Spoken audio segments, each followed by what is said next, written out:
Mesdames, Messieurs, bonjour et surtout merci d'être encore en direct sur Info TV. Nous émettons à partir de Yaoundé, c'est la capitale politique du Cameroun. Le programme c'est Espace Miné, comme tous les jours, de lundi à vendredi, 10h, 11h52. Ici, nous faisons ce pourquoi nous sommes payés, c'est-à-dire vous donner l'information, rien que l'information et toute l'information. Ce matin, naturellement, on accueillera Théophile Vianney-Bia, comme tous les jours d'ailleurs, pour la quintessence de l'information paru en kiosque au Cameroun. Bernardo nous retrouvera également pour la dénonciation du jour. Ce fait de société qui vous énerve. À notre niveau, nous avons le courage de le poser sur la table de débat. Question de proposer quelques esquisses de solutions. On terminera, si vous le voulez bien, par ce que nous appelons ici l'instant de l'analyse. Et comment pouvait-il en être autrement?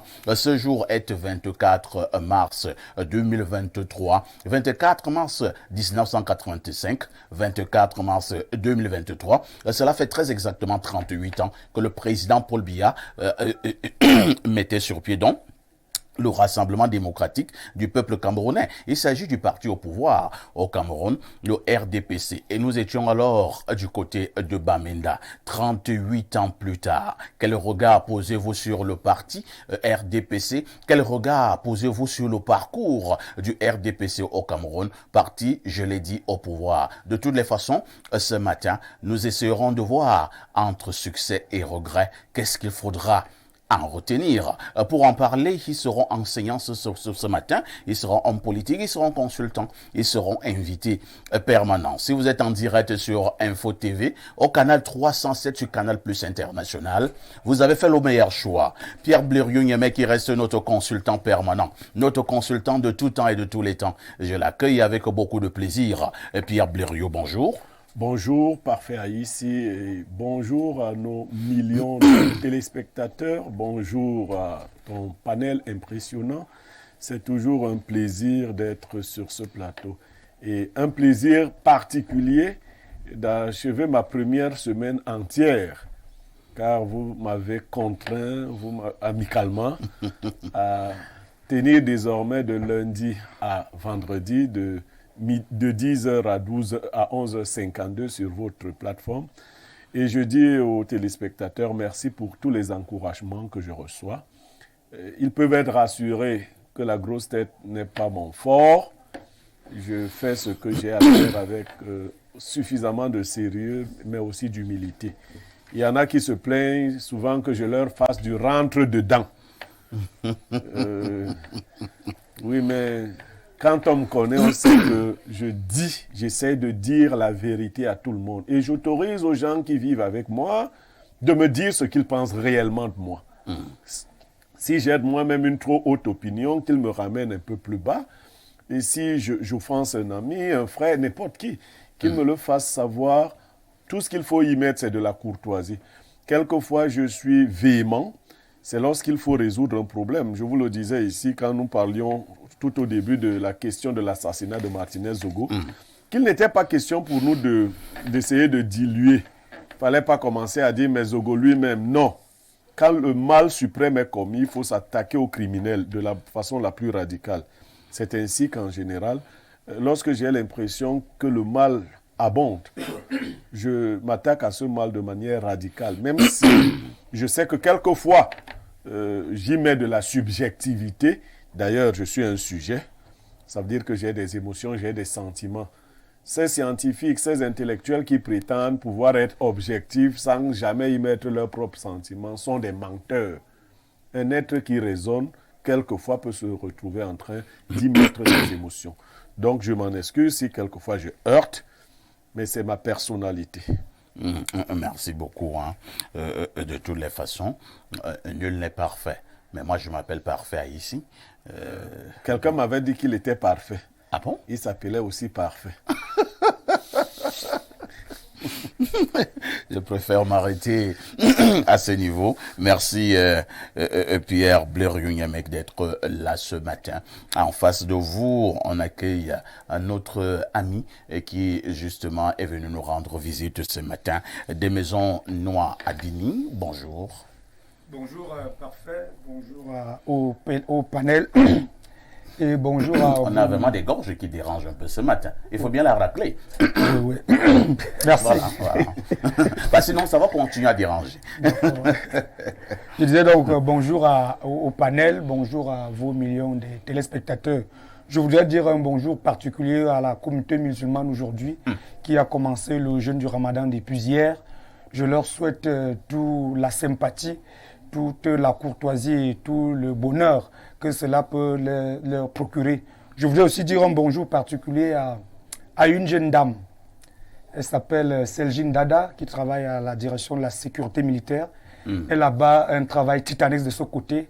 C'est une jeune dame formidable, donc je voulais lui dire un bonjour particulier. La direction de la sécurité militaire, qui est dirigée par le colonel Joël Émile Bamkoui. Bien évidemment. Mais comment le faire, c'est qu'elle a un travail titanesque. Il travaille aussi là-bas. Ou bien quand elle rentre, elle continue à abattre ce travail quelque part. Ça peut être Le cas. le cas. Je n'ai pas dit que c'est pour vous taquiner. naturellement, c'est le De toutes les façons, on dira donc bonjour à tout le personnel de la CEMIL, c'est comme ça qu'on appelle Oui, la parfait. CEMIL, la sécurité militaire, comme nous l'avons dit, dirigée par le colonel Joël Émile Bamkoui, qui est un soldat, un vaillant soldat, un dynamique soldat au service de la nation. Lorsque nous avons dit cela, on accueille rapidement également TVB. TVB, bonjour. Merci, bonjour Parfait ici, bonjour au panel et bonjour également aux téléspectateurs que je retrouve fièrement ce matin. Je n'oublie pas de saluer très particulièrement et très affectueusement les téléspectatrices. Très particulièrement et très affectueusement les téléspectatrices. Il faut dire qu'elles sont de plus en plus nombreuses Exact. à nous faire confiance. Exact. Les téléspectatrices, Oui, les téléspectatrices. elles sont de plus en plus nombreuses. On dira bonjour ce matin aux plus fidèles. J'espère qu'on ne fera pas des jalouses à Pancras de Guidère. Oui, Pancras de Guidère, qui est scotché bien avant 10 heures. On dira bonjour à Catherine Dodja, Exactement. Catherine de Blériot. Catherine Dodja m'a reçu il y a quelques jours. Ah bon? Oui, je n'ai pas voulu le dire, mais bon, je suis contraint de le dire. Ah, c'est formidable. Catherine de Blériot. Oui, c'est Catherine de Blériot. Vraiment, J'espère qu'il n'y aura pas d'amalgame. pas l'amalgame. Ce jeune loup au long de temps. Non, non, personne ne m'a reçu, perfecto. Ah, c'est une déclaration forte. Au longue date. Personne ne m'a reçu. On dirait également bonjour à Nathalie de Bernardo. Elles sont nombreuses, les fidèles téléspectatrices, bien de choses également aux fidèles téléspectateurs. Ah oui. Bombor Bilon Bikark. Bien sûr. Et il y a également Xavier de Beaumonon. Xavier évolue en dents de scie.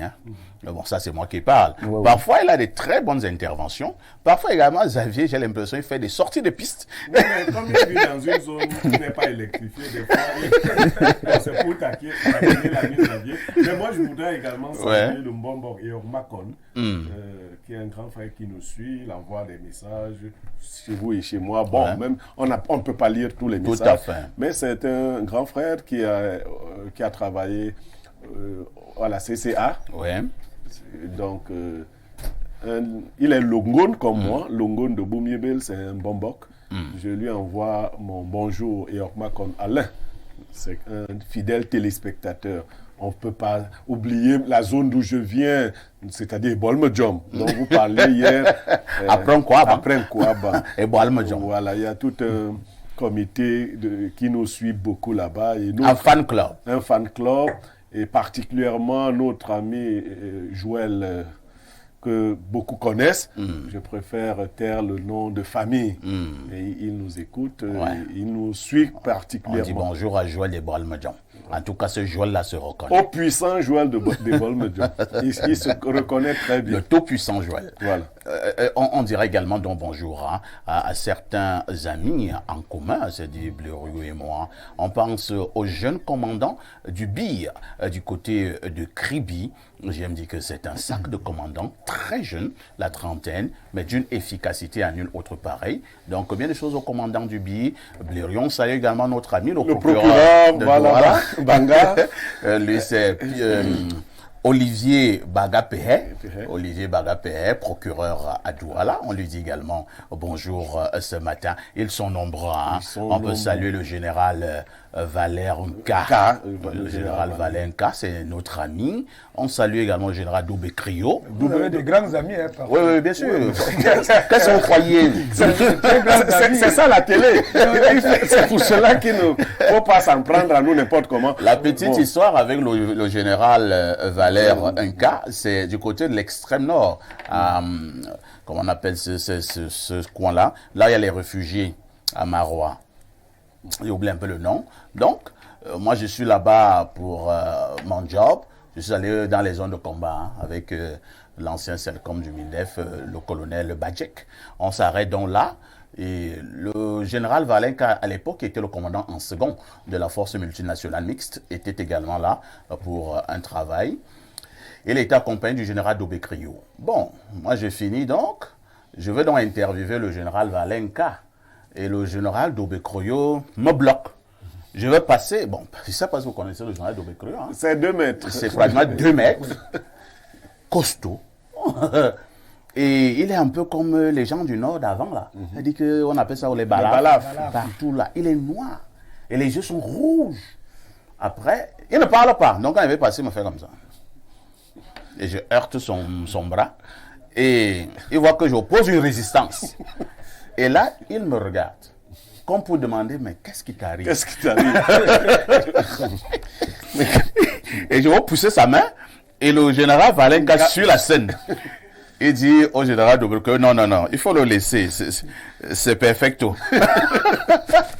Et comme ça, donc, Doubé enlève sa main, je passe et je commence à interviewer le général Valenka. Et depuis ce jour-là, nous ne nous sommes plus jamais séparés. De bonnes personnes, hein, que ce soit le général Valenka, que ce soit le général Doubé Crio, que ce soit le général Melingi Nouma. Bon, il préfère m'arrêter à moi, je vais rendre également hommage à la police camerounaise, en commençant par le DGSN, qui nous a reçus déjà. Tout à fait. Le commissaire divisionnaire SG de la police, Dominique Bayard, bien évidemment. Quelques amis que j'ai dans la police, le commissaire principal Essono, qui tient une unité importante à Yaoundé. Le commissaire principal, Moussol Bekwit, mon jeune frère. Ouais. Enfin, je suis fils de policier moi-même. Monsieur Mbelek Alexandre, qui faisait dans la police des renseignements. Donc, c'est des gens avec lesquels nous avons de bonnes relations, au-delà de tout. Et comme c'est un vendredi, nous sommes détendus. Tout à fait. Nous allons faire beaucoup de jaloux. Ça, c'est vrai. Si je ne salue pas mon ami tout personnel, hein, mon grand frère, le colonel Nké Désiré Magloire. Ah, le colonel Nké, quand vous m'avez présenté. Bon, lui, c'est pas parce qu'il est dans l'armée. Lui, nous sommes plutôt frères. Nké Désiré Magloire. Maintenant, je vais saluer Joseph-Antoine Bell, mon père. Le tout nouveau président. Le tout nouveau président de l'ONIES, mon père et mon parrain. Je le dis comme ça. Il est à Yaoundé depuis mercredi. Il va voir le match des Lions ce soir à 21h30. Voilà. Cameroun-Namibie. Je salue son jeune frère Bel Constantin et bien évidemment le colonel Mohabel. Très bien. Je salue également Madame Bel Constance, qui est l'épouse du ministre Grégoire Ouna. Alors, M. Noir Abini, pour ne pas continuer à te frustrer, nous n'allons pas saluer nos amis ministres. Je préfère qu'on arrête là. Ouais. Si on commence à saluer nos amis ministres, ça va encore être compliqué. Espérant qu'un jour, nous aura les amis ministres. Il faut garder la foi. Accueillons Bernardo qui a un petit sourire quand il suit tout cela. Bonjour Bernardo. Bonjour. Bonjour à tous ceux qui nous reçoivent. C'est vrai quand même que c'est un peu surprenant. Oui, j'étais quand même, la liste elle est très longue. Parfait, ici tu as des amis généraux hein, avec M. Niamey. Vous deux là. Bien sûr. Je vous surveille. Ah bon? Oui, Bériou a dit que même ses amis surveillent, les ennemis aussi. Moi, je vous surveille. Il n'y a pas de souci. Comment tu vas Bernardo? Je vais bien, ça n'a pas été facile de rejoindre la télé ce matin. La télé aujourd'hui, mais bon, tout est bien qui finit bien, je suis là, donc ça va. Et nous prenons le premier verre d'eau. TVB, une fois de plus, bonjour. Merci, bonjour, une fois de plus. TVB, c'est l'homme de la revue La Presse sur Info TV. Tous les matins, il revient lorsqu'il est 6h30.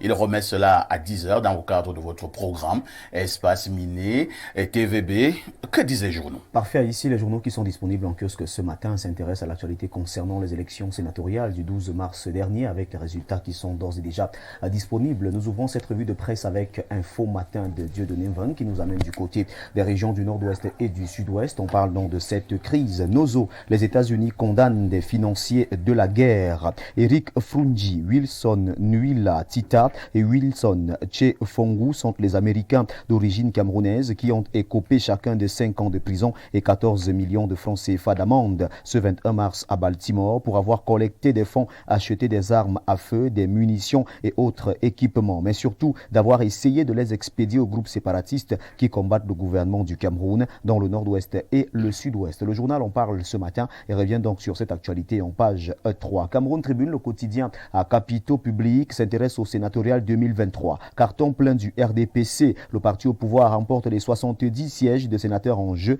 à l'issue du scrutin du 12 mars dernier. Au cours de l'audience de proclamation des résultats hier au Palais des Congrès de Yaoundé, le président du Conseil constitutionnel a félicité les différents acteurs pour le climat d'apaisement qui a prévalu durant tout le processus électoral. Le journal en parle ce matin en pages 5 et 8. On présente dans la liste des 70 nouveaux sénateurs en attendant bien évidemment que le chef de l'État nomme les 30 autres sénateurs. La nouvelle expression revient également avec cette actualité en page 8. Sénatorial 2023, le RDPC remporte tous les sièges. C'est ce que nous dit le journal La Nouvelle Expression en page 8 qui précise que les tendances des élections sénatoriales du 12 mars dernier qui donnaient la victoire au RDPC dans toutes les 10 régions ont été confirmées par le Conseil constitutionnel ce 23 mars lors de la cérémonie officielle de proclamation des résultats. Assemblée nationale, pourquoi les travaux sont bloqués? Le journal s'intéresse également à cette actualité ce jour et nous la propose en grande une. Restons dans les sénatoriales avec The Guardian Post qui parle également de ces 70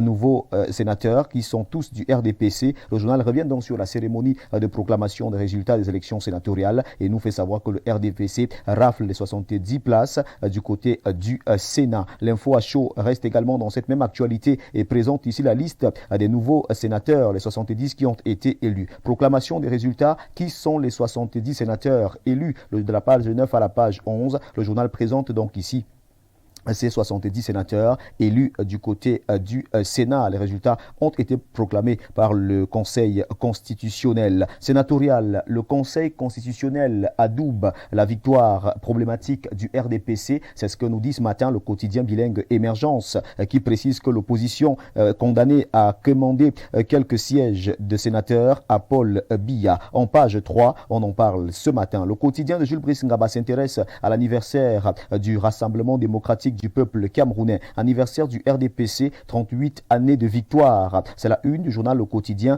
qui s'intéresse donc aux multiples victoires glanées par le RDPC en 38 ans. L'Indépendant reste également avec le Rassemblement démocratique du peuple camerounais en page 11. On parle donc de cette croisée des chemins. RDPC à la croisée des chemins, à lire en page 11 du journal de Max Mpanjo, ce billet hebdomadaire d'enquête, d'analyse et de sondage qui parle également de la commune d'arrondissement de Yaoundé 6, une cité en plein essor. Panorama des réalisations de l'exécutif municipal présenté donc ce jour de la page 2 à la page 10. L'œil du Sahel nous amène du côté de l'extrême nord et s'intéresse ce matin à l'accès à l'eau potable dans cette partie du pays. Extrême nord, seulement 47,66% de la population a accès à l'eau potable. C'est le constat qui est fait par le journal de Guibaï Gatama qui est disponible en kiosque et qui nous fait également savoir que du côté de Amchidé, un militaire a été tué dans une explosion. Touldoro, 17 personnes enlevées par des hommes armés. L'information est présentée en page 5 du journal L'œil du Sahel. Le Jour parle des droits de l'homme en grande une. Torture, arrestation arbitraire, détention abusive, le cri des avocats. Réunis par le barreau hier lors d'un symposium, ces juristes interpellent le gouvernement sur la nécessité de promouvoir l'état de droit pour atteindre les objectifs de la stratégie nationale de développement. De la page 2 à la page 3, on parle donc des droits de l'homme au journal Le Jour d'Aman Mana qui est disponible en kiosque et qui relève également en page 8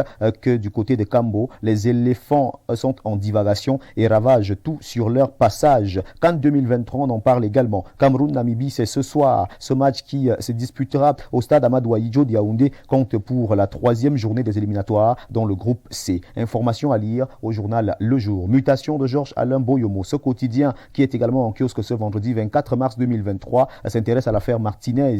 Les suites possibles. Inculpé, Amogo Belinga veut comparaître libre. Un avocat explore les champs des possibilités à lire en page 3 du journal Mutation qui est donc en kiosque. Covid Gate 2, 20 ministères épinglés. Les 20 ministères épinglés sont donc présentés en page 5 du quotidien Mutation qui est en kiosque et qui revient également avec cette autre actualité. La République Presse de Timothée Somba Bena présente les démarches intempestives dans les médias et réseaux sociaux et revient donc sur les clarifications de Maxime Eko.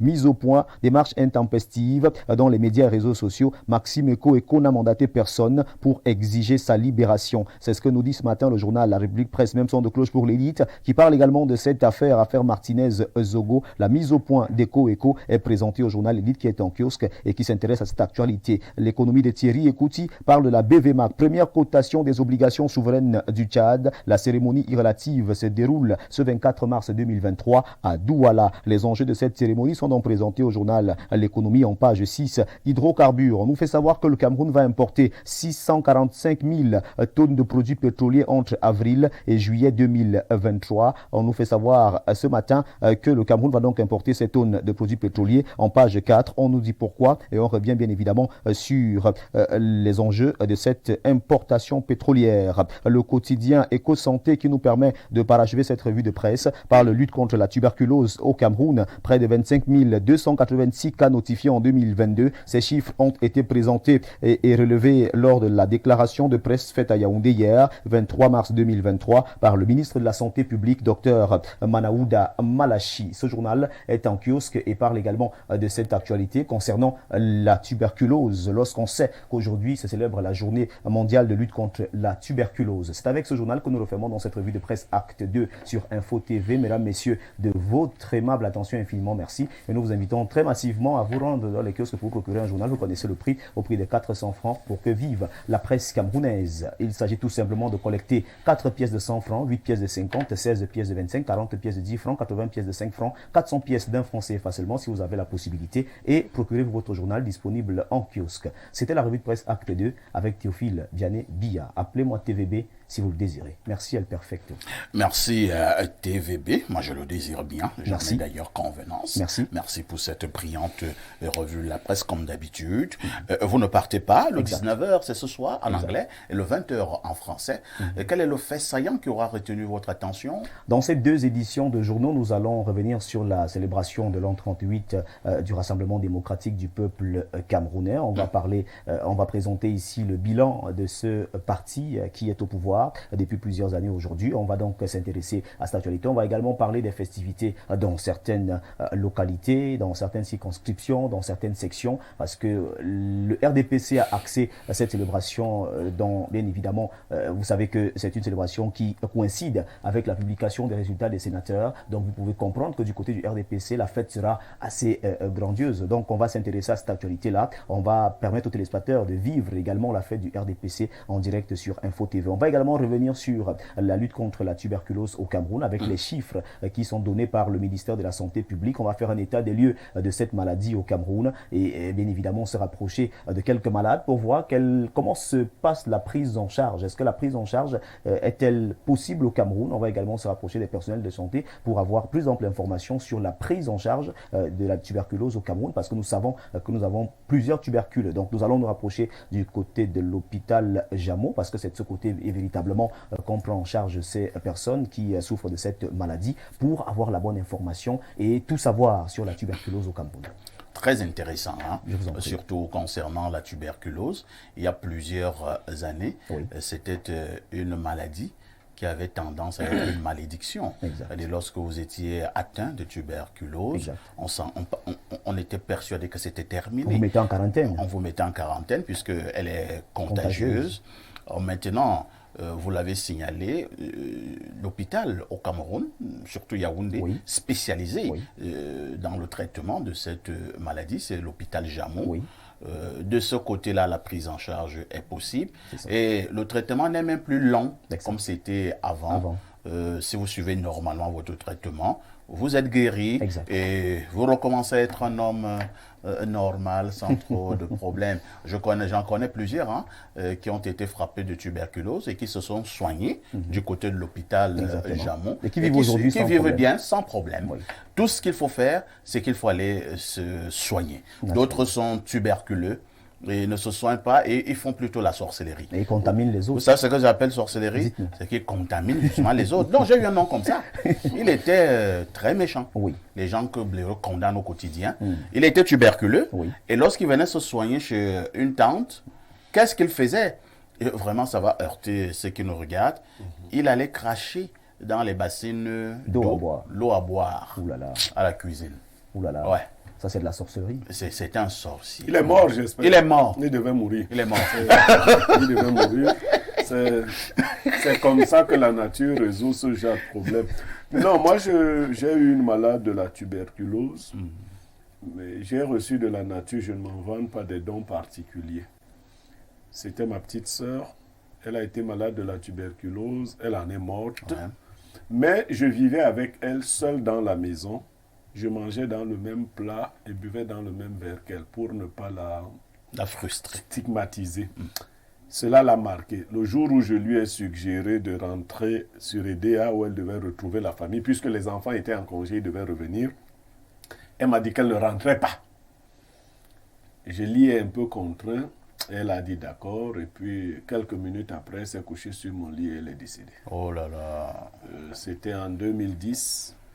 Elle s'appelait Ngosenda Lydie. Donc, ça a été une grosse douleur. Mais je parlais de ce don de la nature que j'ai et que je tiens de mon géniteur. Les maladies contagieuses, nous avons la faculté, mon géniteur et moi, de vivre avec des gens qui les ont sans les prendre. Et depuis là, tu ne me transmets pas le secret. Je ne sais pas comment c'est venu. Vraiment. Si je vous dis que je peux vous transmettre un tel secret, je serais en train de mentir. Donc, c'est une grâce. Et la santé est une grâce. Nous devons soutenir ceux qui sont malades. Nous devons les accompagner. Mais ceux des malades qui ont de mauvaises idées, doivent savoir qu'ils aggravent leur cas. Ouais. C'est d'ailleurs le cas avec une maladie comme le sida. Ouais. Vous savez qu'il y a des gens qui l'ont et qui se disent « je vais le distribuer autant que possible ». Quelqu'un m'a dit « parfait, moi-même je n'ai pas ça acheté dans un verre ». Voilà, je n'ai pas acheté. Qui reçoit gratuitement, donne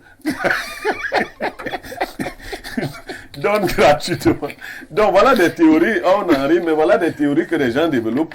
Seulement cette maladie a cette faculté d'avoir plusieurs variants. Ouais. Donc, en allant donner, tu trouves aussi un autre frère qui a encore un variant plus fort, il t'ajoute. Et ta fin est souvent catastrophique. Non, même pour la guérison, la bonne pensée, la pensée positive vous permet déjà de commencer à guérir. Dieu regarde les cœurs. Vous voyez un malade pour lequel vous priez, vous faites une quête, j'ai eu ce cas-là, j'ai fait faire une quête pour un malade, j'arrive à l'hôpital et le malade se renseigne auprès de quelqu'un d'autre. Est-ce que c'est le vrai montant? Toi, tu organises une quête pour lui. Je vais lui remettre, on va lui remettre l'argent. Quand je sors de sa salle, il demande est-ce que c'est le vrai montant. Et comme les Bassa aiment trop parler français, il dit que il voulait parler d'amalgame. Il dit que parce que nous sommes même amalgame. Il ne veut pas de malgame dans cette affaire. Donc, merci beaucoup. De toutes les façons, beaucoup de soutien à toutes ces personnes malades. Remettez-vous entre les mains de Dieu. Prenez normalement les médicaments. Faites confiance à vos médecins et ça va aller. Théophile Vianney, tout en vous souhaitant un agréable week-end, nous nous disons à lundi 10h. À lundi 10h et en sortant, je vais vous dire, vous avez besoin d'un petit secret pour essayer de ne pas attraper des maladies contagieuses. Il faut tout simplement consommer le liquide qu'on retrouve à la tête de l'escargot. Comment le prendre? Bon week-end. Merci TVB. Nous allons prendre un ou deux faits qui nous ont marqués lorsque TVB nous donnait sa revue de la presse. Je commence par les tortures. Et les arrestations arbitraires, les détentions abusives, c'est la grande une du quotidien Le Jour d'Aman Mana, parution de ce vendredi matin au Cameroun. Et là, je passe la parole à Bernardo. Bernardo, les avocats sont fâchés et dénoncent justement cet état de choses. Parfait, ici, les avocats ont beaucoup de raisons d'être fâchés. De nombreux magistrats sont fâchés, des notaires et des huissiers aussi. Concernant les arrestations arbitraires et les détentions abusives, c'est quand même assez scandaleux. Simplement parce que les conditions qui mènent à l'arrestation de quelqu'un, déjà à son interpellation, puis à son arrestation et éventuellement à son incarcération, sont clairement définies par les instruments juridiques adaptés pour ces besoins-là. Donc, que ce soit le code pénal, le code de procédure pénale, il y a des choses qui sont clairement établies. La durée de la garde à vue, les conditions d'interpellation, le traitement humain même de l'incarcéré, ce sont des choses qui sont clairement régulées par les instruments juridiques et judiciaires adaptés à ces problèmes-là. Mais, comme je dis, dans un pays comme le nôtre où on a clairement expérimenté les deux facettes du droit, il ne faut pas se surprendre de cela. Parce que je vous avais dit ici que initialement le droit a été institué, a été pensé pour rééquilibrer les rapports sociaux de manière à ce que certains n'abusent pas des autres. Tout à fait.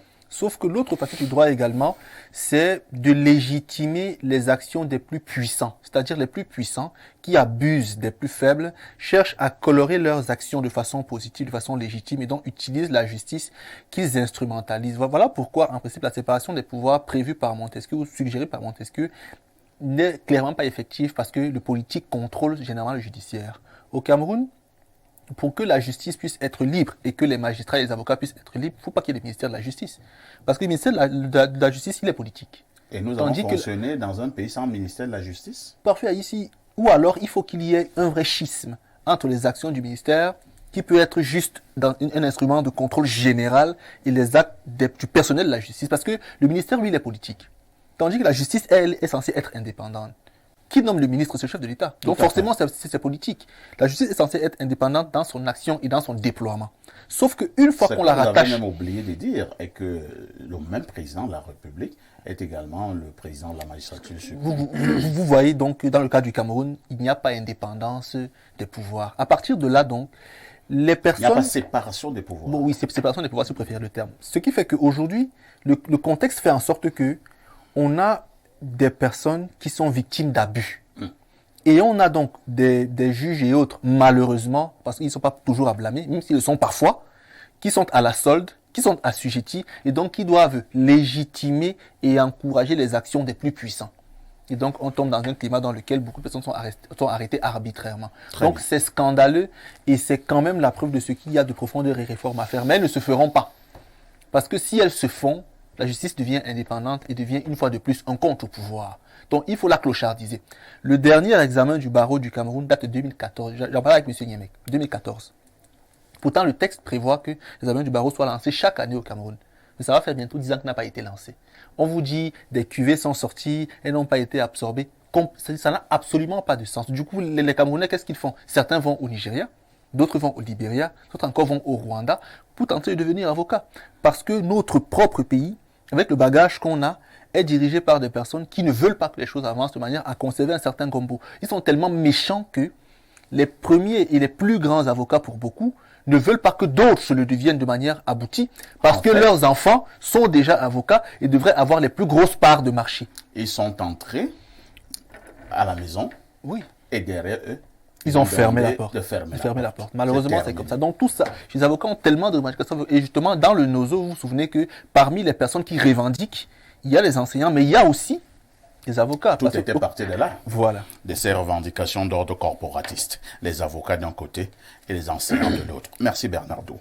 Des maisons noires à Bini, je ne m'éloigne pas de cette actualité qui est révélée par le quotidien Le Jour. Alors, si nous devons quand même être d'accord avec Bernardo qu'à un moment donné, le politique intervient habituellement au niveau des décisions de justice, mais reconnaissons quand même également qu'il y a des commandants de brigade, il y a certains commissaires, il y a certains juges qui n'ont pas eu une quelconque intervention d'ordre politique, mais foncièrement qui rendent des mauvaises décisions de justice. Monsieur Abidi. Oui, parfait. Mon cher, le panéliste tout à l'heure venait d'expliciter de manière claire la situation de la justice au Cameroun. Et vous verrez donc que c'est une chaîne. L'interpellation ne commence pas, ce n'est pas le juge qui vous interpelle, ni le procureur. C'est le commandant de brigade, c'est le commissaire qui vous interpelle, qui vous prend au quartier. Comment se passent les interpellations au Cameroun? Vous avez une situation, au lieu que quelqu'un fasse peut-être une plainte, la personne rédige une plainte. Non. Un bon matin, on vient vous récupérer et puis on vous fout au commissariat ou à la brigade. En cellule. Généralement, ceux qui sont plus puissants, c'est après qu'ils viennent faire la plainte. Quand peut-être la situation prend déjà d'autres proportions, c'est en ce moment qu'ils viennent souvent faire la plainte. Non, c'est tellement déplorable. C'est même grossier. Non, c'est villageois. Oui, c'est villageois. Enfin, s'il permettent que je mette un élément. Juste attendez d'abord que M. Abini finisse. Oui, j'ai dit c'est tellement villageois et barbare que parfois on se demande si nous sommes dans un état de droit. Parce que voyez-vous, il y a on peut citer mille exemples. On vous récupère au quartier. Le commissaire fait de vous ce qu'il veut, le commandant de brigade fait de vous ce qu'il veut. On vous fouette d'abord. On vous fouette, c'est-à-dire, on vous torture. On vous envoie où... Parfois même, on vous torture pour avouer d'avoir commis un fait, un acte, et ainsi de suite. Et on dit que tant que vous n'avouez pas, on va vous fouetter. Et maintenant, sur le coup justement du fouet, il peut arriver que vous avouez. Parce que vous voyez que le fouet, c'est pas me tuer. Tu dis oui, c'est vrai, c'est moi qui ai volé. C'est moi qui ai volé. Alors qu'en fait, c'est pas vous. Et vous savez, ils ont d'autres techniques. On vous prend peut-être un mardi. Ouais. Vous dormez, mercredi, jeudi. À partir de jeudi, on commence à vous faire pression. On fait pression sur vous. On vous dit non. On va vous déférer. On va vous déférer. Le procureur va passer tout le reste. Votre famille est donc obligée de chercher l'argent. Vous ne savez même pas ce que vous avez fait. On ne vous dit même pas la raison pour laquelle vous êtes là. On dit que non, vous avez fait ceci, vous avez fait ça. Non, vraiment. Et puis, on commence à faire pression sur vous. La famille est obligée de venir voir le commandant de brigade ou le procureur ou le commissaire pour qu'on vous libère. Non, j'ai dit, il faut qu'on soit sérieux. Nous sommes quand même, je crois que nous sommes encore dans un état de droit. Il faut réguler tout ça. Et tout à l'heure, Bernardo expliquait les réelles conditions qui entourent... Tout cela est encadré. Tout cela, donc, merci beaucoup. Oui, Bernardo voulait reprendre la parole. Oui, je disais, je ne vais même pas aller en détail, parce que la justice au Cameroun est le secteur pour moi le plus corrompu. Ça, pour moi, c'est effectif, parce que je suis du milieu. Donc, c'est parmi les plus corrompus. Bon, ce que je veux dire, c'est que, par exemple... il y a, comment on appelle cet organe, Transparency International, ou il y a un autre organe là qui est... comment on dit ça, qui classe souvent les institutions les plus corrompues au Cameroun. Je pense que la justice a toujours été au niveau du trio de tête. Hein. Mais déjà, il faut savoir que la police et la gendarmerie sont dans le corps de la justice. Hein. Oui, bien sûr. Voilà, donc c'est au niveau des enquêtes préliminaires. Prenons le cas de la garde à vue parfait ici. Oui. En principe, la garde à vue est l'exception. Le principe, c'est qu'on vous laisse libre. On vous garde à vue lorsque vous êtes en situation de flagrant délit généralement, ou alors lorsqu'on craint que vous puissiez vous évader. Lorsque votre domicile est identifiable, votre lieu de service est identifiable, on ne vous garde pas parfait ici. Vous venez, on prend les informations sur vous, on vous laisse et on vous rappelle au moment venu. Sauf au Cameroun, comme il faut avoir toujours l'argent, il faut que tout le monde vole. C'est-à-dire, parfois du petit commissaire jusqu'au plus haut niveau, il faut bien qu'on vous garde, qu'on fasse pression sur vous pour que votre famille ait à payer 100 ou 200 000. Donc, la garde à vue au Cameroun n'est pas le principe. Chercher de l'argent. Et on dit que 48 heures renouvelables en principe une fois. Mais vous voyez des gens qui mettent 2 semaines en cellule sans qu'on ne s'y meuve.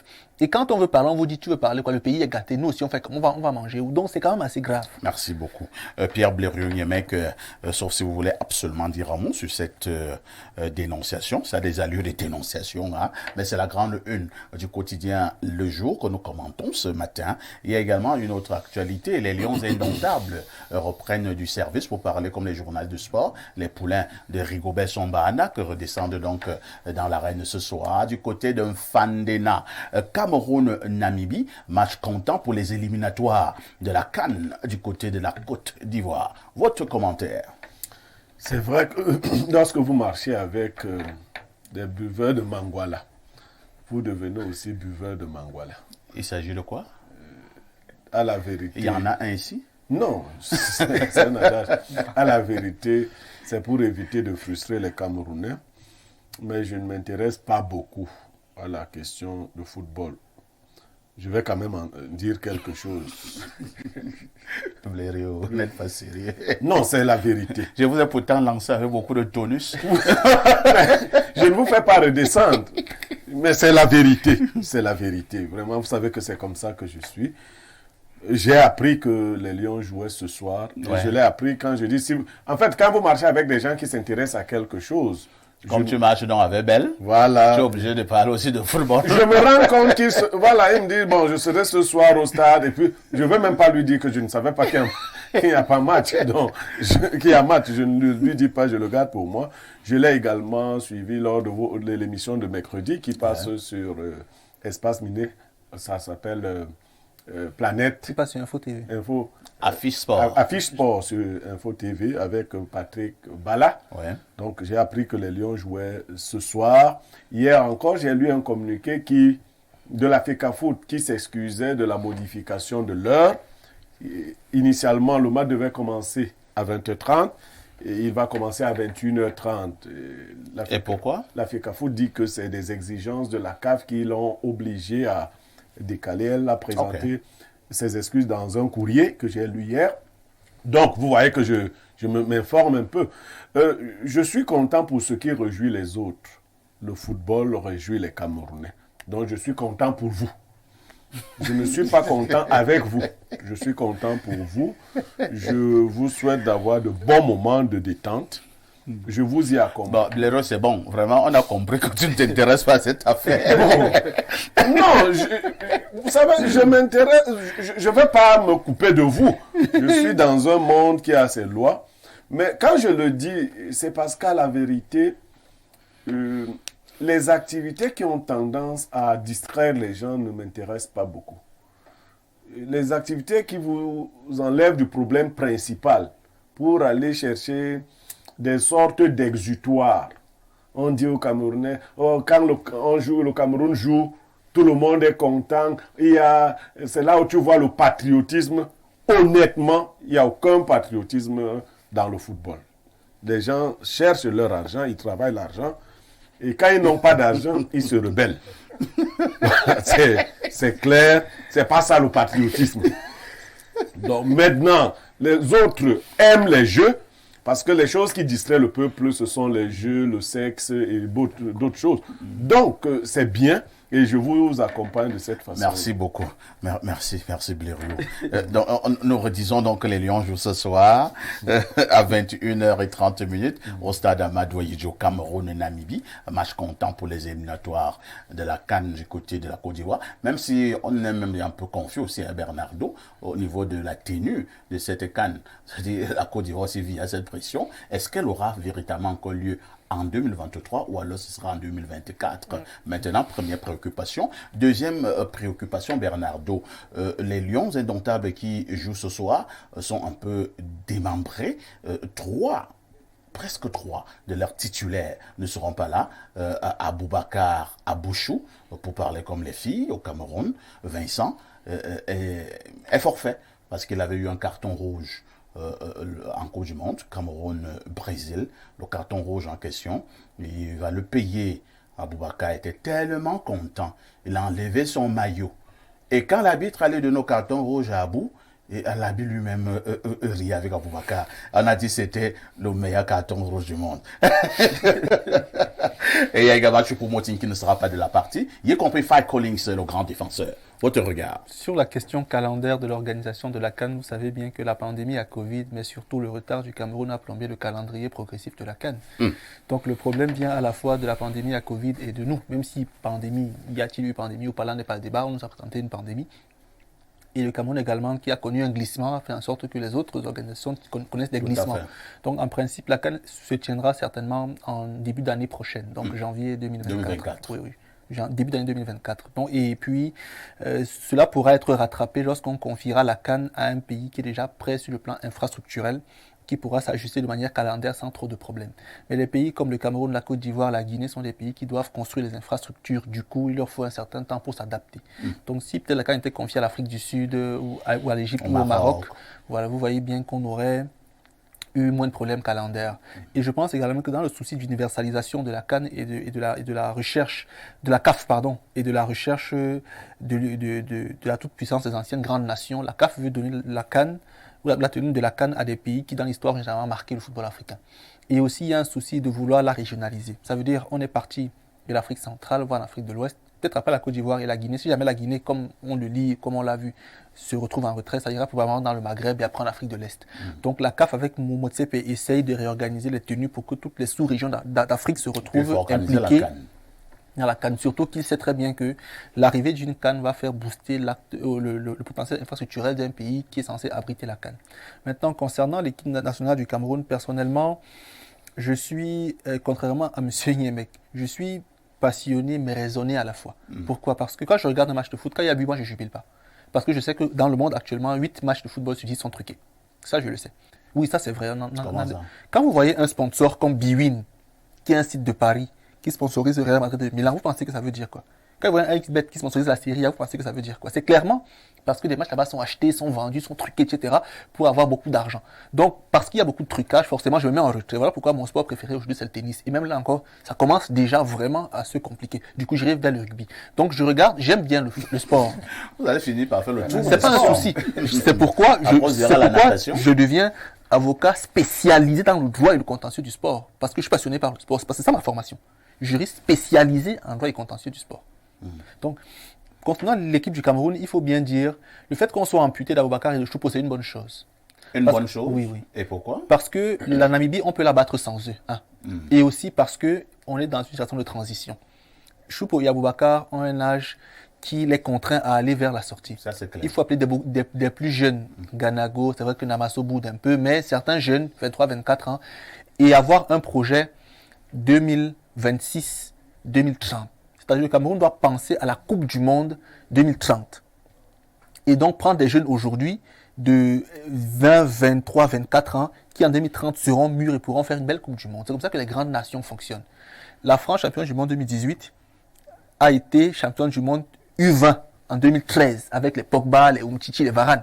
Donc le projet est arrivé en 2018 en maturation. L'Espagne, championne d'Europe 2008 et championne du monde 2010, a été finaliste à Sydney 2000. Avec les Xavi, avec les Casillas. Donc la génération a migré, a progressé toutes ensemble pour aller gagner l'Euro et puis la Coupe du Monde. Bon, au Cameroun, généralement, les générations sont toujours court-circuitées, ce qui pose problème. Donc leur absence n'est pas un problème. On doit avoir des plus jeunes qu'on va mettre dans un bassin, qu'on va appeler régulièrement, qui vont se préparer pour les échéances continentales et mondiales à venir. Merci beaucoup. Les Lions indomptables reprennent donc du service ce soir. On retient que ce sera à 21h30 heure du Cameroun. Naturellement, Info TV continuera à vous donner l'information. Bonne chance à l'équipe de Rigobert Son Baranak, le maillon national. Je prends un autre verre d'eau. La dénonciation de ce jour reste et demeure une affaire de Bernardo. Parfait. Ici, aujourd'hui, je dénonce les comportements de certains propriétaires et gérants des établissements de boissons, d'alcool. Je pense que aussi bien les fabricants que le gouvernement ont décidé de ce que l'alcool, qui peut avoir beaucoup d'effets pervers et beaucoup d'effets positifs, doit être commercialisé en principe pour la consommation directe aux personnes en âge de majorité. Je pense que cela a été conçu, pensé et organisé pour que les personnes en bas âge ne soient pas exposées à ce qu'ils contrôleraient peu.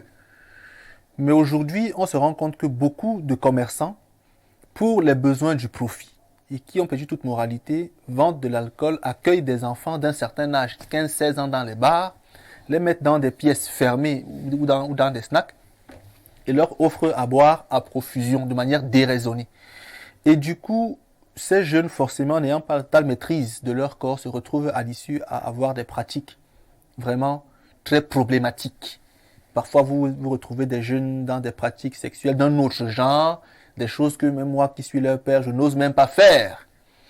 Et tout ça, c'est parce que quelque part, on les encourage. Donc, je comprends que jusqu'à un certain niveau, l'État central a démissionné, mais il faudrait quand même que les citoyens comprennent qu'il faut préserver l'avenir des plus jeunes, parce qu'on ne va pas toujours les laisser faire. On doit les protéger parfois contre eux-mêmes. Parce qu'il ne faut pas toujours penser il faut les protéger parfois contre eux-mêmes, parce qu'ils ne maîtrisent pas toujours ce qu'ils font. Et donc les commerçants doivent savoir qu'il ne faut pas vendre de l'alcool à des personnes qui n'ont pas l'âge requis pour prendre de l'alcool, parce que ça peut détruire notre tissu social de manière beaucoup plus aboutie. Déjà, on est assez détruit comme ça. Merci beaucoup. Pierre Blériot, excusez-moi. Oh là là, qu'est-ce qui ne va pas avec ma gorge? D'accord, j'espère que ça va aller. Alors, Pierre Blériot, nous parlons là de ces enfants qui sont autorisés à boire dans des débits de boissons, des snacks, que sais-je encore, alors qu'en réalité, la réglementation en vigueur est claire. On ne devrait pas vendre de l'alcool au moins de 18 ans. Au moins de 18 ans. Et ces enfants boivent énormément avec la complicité des détenteurs de ces débits de boissons. Et par moments, à la fin, c'est la catastrophe. Votre regard? Oui, il y a une administration qui est chargée de surveiller les débits de boissons. Les sous-préfets n'ont pas que pour mission d'interdire les meetings du MRC. Il y a beaucoup d'amis, ce n'est pas seulement leur mission. Ils doivent faire des descentes inopinées, encore qu'ils sont suffisamment informés. Oui, ils le sont. Ils doivent faire des descentes inopinées dans ce genre de milieu qui accueille les enfants. Moi, je dis, lorsqu'on est parent et qu'on travaille quelque part, on est par exemple sous-préfet, on doit protéger les enfants des autres comme on aimerait que les nôtres même soient protégés. Tout à fait d'accord. On ne vend pas de l'alcool à consommer à un enfant de moins de 18 ans. C'est ce qui est dit. Aïdjo allait même plus loin, même à emporter. C'est-à-dire que si vous n'aviez pas quelqu'un de plus de 18 ans à la maison qui pouvait venir acheter de la boisson au bar, on ne lui vendait pas. Bon, après, on a dit à consommer sur place. Donc, on peut se dire que le parent a commissionné un enfant. Mais dans ce cas de figure, les sous-préfets, les commandants de brigade dont vous parliez, les chefs d'unité de police et autres, dont les sous-préfets accompagnés de ces gens-là, ou simplement sur instruction du sous-préfet, ces personnels de la sécurité des FMO devraient faire des descentes. Mais quand même elles font des descentes, vous voyez, je vous parle toujours de ce fait de ce problème de corruption, qui est une véritable gangrène. Un individu qui est supposé surveiller, mettre de l'ordre, arrive quelque part, on lui donne à boire. On donne au gendarme à boire. Attends un peu. Le gendarme ou le policier qui est venu mettre de l'ordre dans un bar. Et on lui offre à boire. Et lui, il commence à boire. Il commence à boire. Et elle est contente. Et quelques indélicats prennent même leurs armes et posent sur la table. Incroyable. Et ils se mettent à boire. Et ils font ami avec les détenteurs des débits de boisson. Je buvais à une heure un peu reculée à Edea. Un monsieur arrive, il dit aux gens, fermez la boutique, fermez le bar. J'étais avec mes oncles, ils paniquent. Je dis non, le détenteur veut lui parler. Il dit non, j'ai dit de fermer le bar. Je regarde le monsieur, je vois que son visage ne ressemble pas à quelqu'un qui est sérieux. Je lui dis, monsieur, on ferme le bar, pourquoi? Il dit, parce que je l'ai dit. Je dis, pourquoi on le ferme? Il dit, parce que je l'ai dit. Je lui dis, bon, on ne ferme pas le bar, il faut nous dire pourquoi. Après, il me dit, je suis policier. Et je dis, tu vois dans quel état tu es déjà? Tu es dans un état avancé. Tu es venu demander la boisson, tu n'es pas venu fermer le bar. Tu es venu, il était en civil, sous, en t-shirt, tu es venu demander la boisson. Donc, assieds-toi, on te donne la boisson. Aussi simple que ça. Tu es venu fermer. Il s'est assis et il s'est mis à boire. Et là, on commence à boire. Simplement. C'est quand il me dit... Non, c'est très peu de sérieux. Lorsque vous êtes dans l'exercice de vos fonctions, vous devez être rigoureux. L'enquête de moralité doit revenir. Oui. Quelqu'un qui devait être, je ne sais pas, par exemple, maître d'école primaire, parce qu'il n'a pas réussi au concours de l'ENIEJ, parce qu'on ne l'a pas intégré, se retrouve gendarme, et ainsi de suite. Les gens sont pas là où ils devraient être. Et en plus de ça, chacun croit trouver de l'argent. Nos enfants, vous qui croyez que vous pouvez laisser les enfants des autres se perdre et les vôtres réussiront, vous vous trompez. La nature s'assure de rétablir les équilibres. Elle est juste. Si vous travaillez comme fonctionnaire de police, si vous êtes gendarme, si vous êtes un sous-préfet, moi, quand je vois un sous-préfet qui va dormir à 21h chez lui, je dis, c'est pas sérieux. Est-ce que vous savez, le sous-préfet est chargé de la sécurité, hein? Tout à fait. Oui.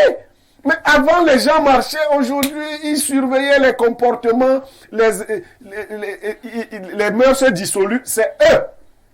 C'est pour cela qu'on les appelle chefs de terre. Chefs de terre, ce n'est pas pour les descentes, pour les ventes, dans les cas de vente de terrain. Chef de terre, c'est que c'est lui qui impose, c'est lui qui surveille, ainsi de suite. Donc, il faut que les gens reprennent le sérieux dans leur travail. Très bien. Maintenant, les parents ont démissionné. Quand vous avez d'abord un enfant qui boit, j'ai vu souvent des enfants avec des lèvres de bandits, de fumeurs de chanvre et autres. Ils causent quand même avec leurs parents. Non, les parents eux-mêmes, il y en a qui exercent leurs enfants à la consommation d'alcool. Ouais. Ce n'est pas une bonne chose. Il faut dire que nous qui buvons, nous devons dire la vérité. Nous devons rendre hommage à ceux qui ne boivent pas. Ne pas boire est une bonne chose. Boire est une mauvaise chose. Sauf que nous qui buvons déjà, Aïssa et moi, nous n'avons pas de choix. Mais nous ne pouvons pas dire... Parle pour toi. Non, nous buvons, toi et moi.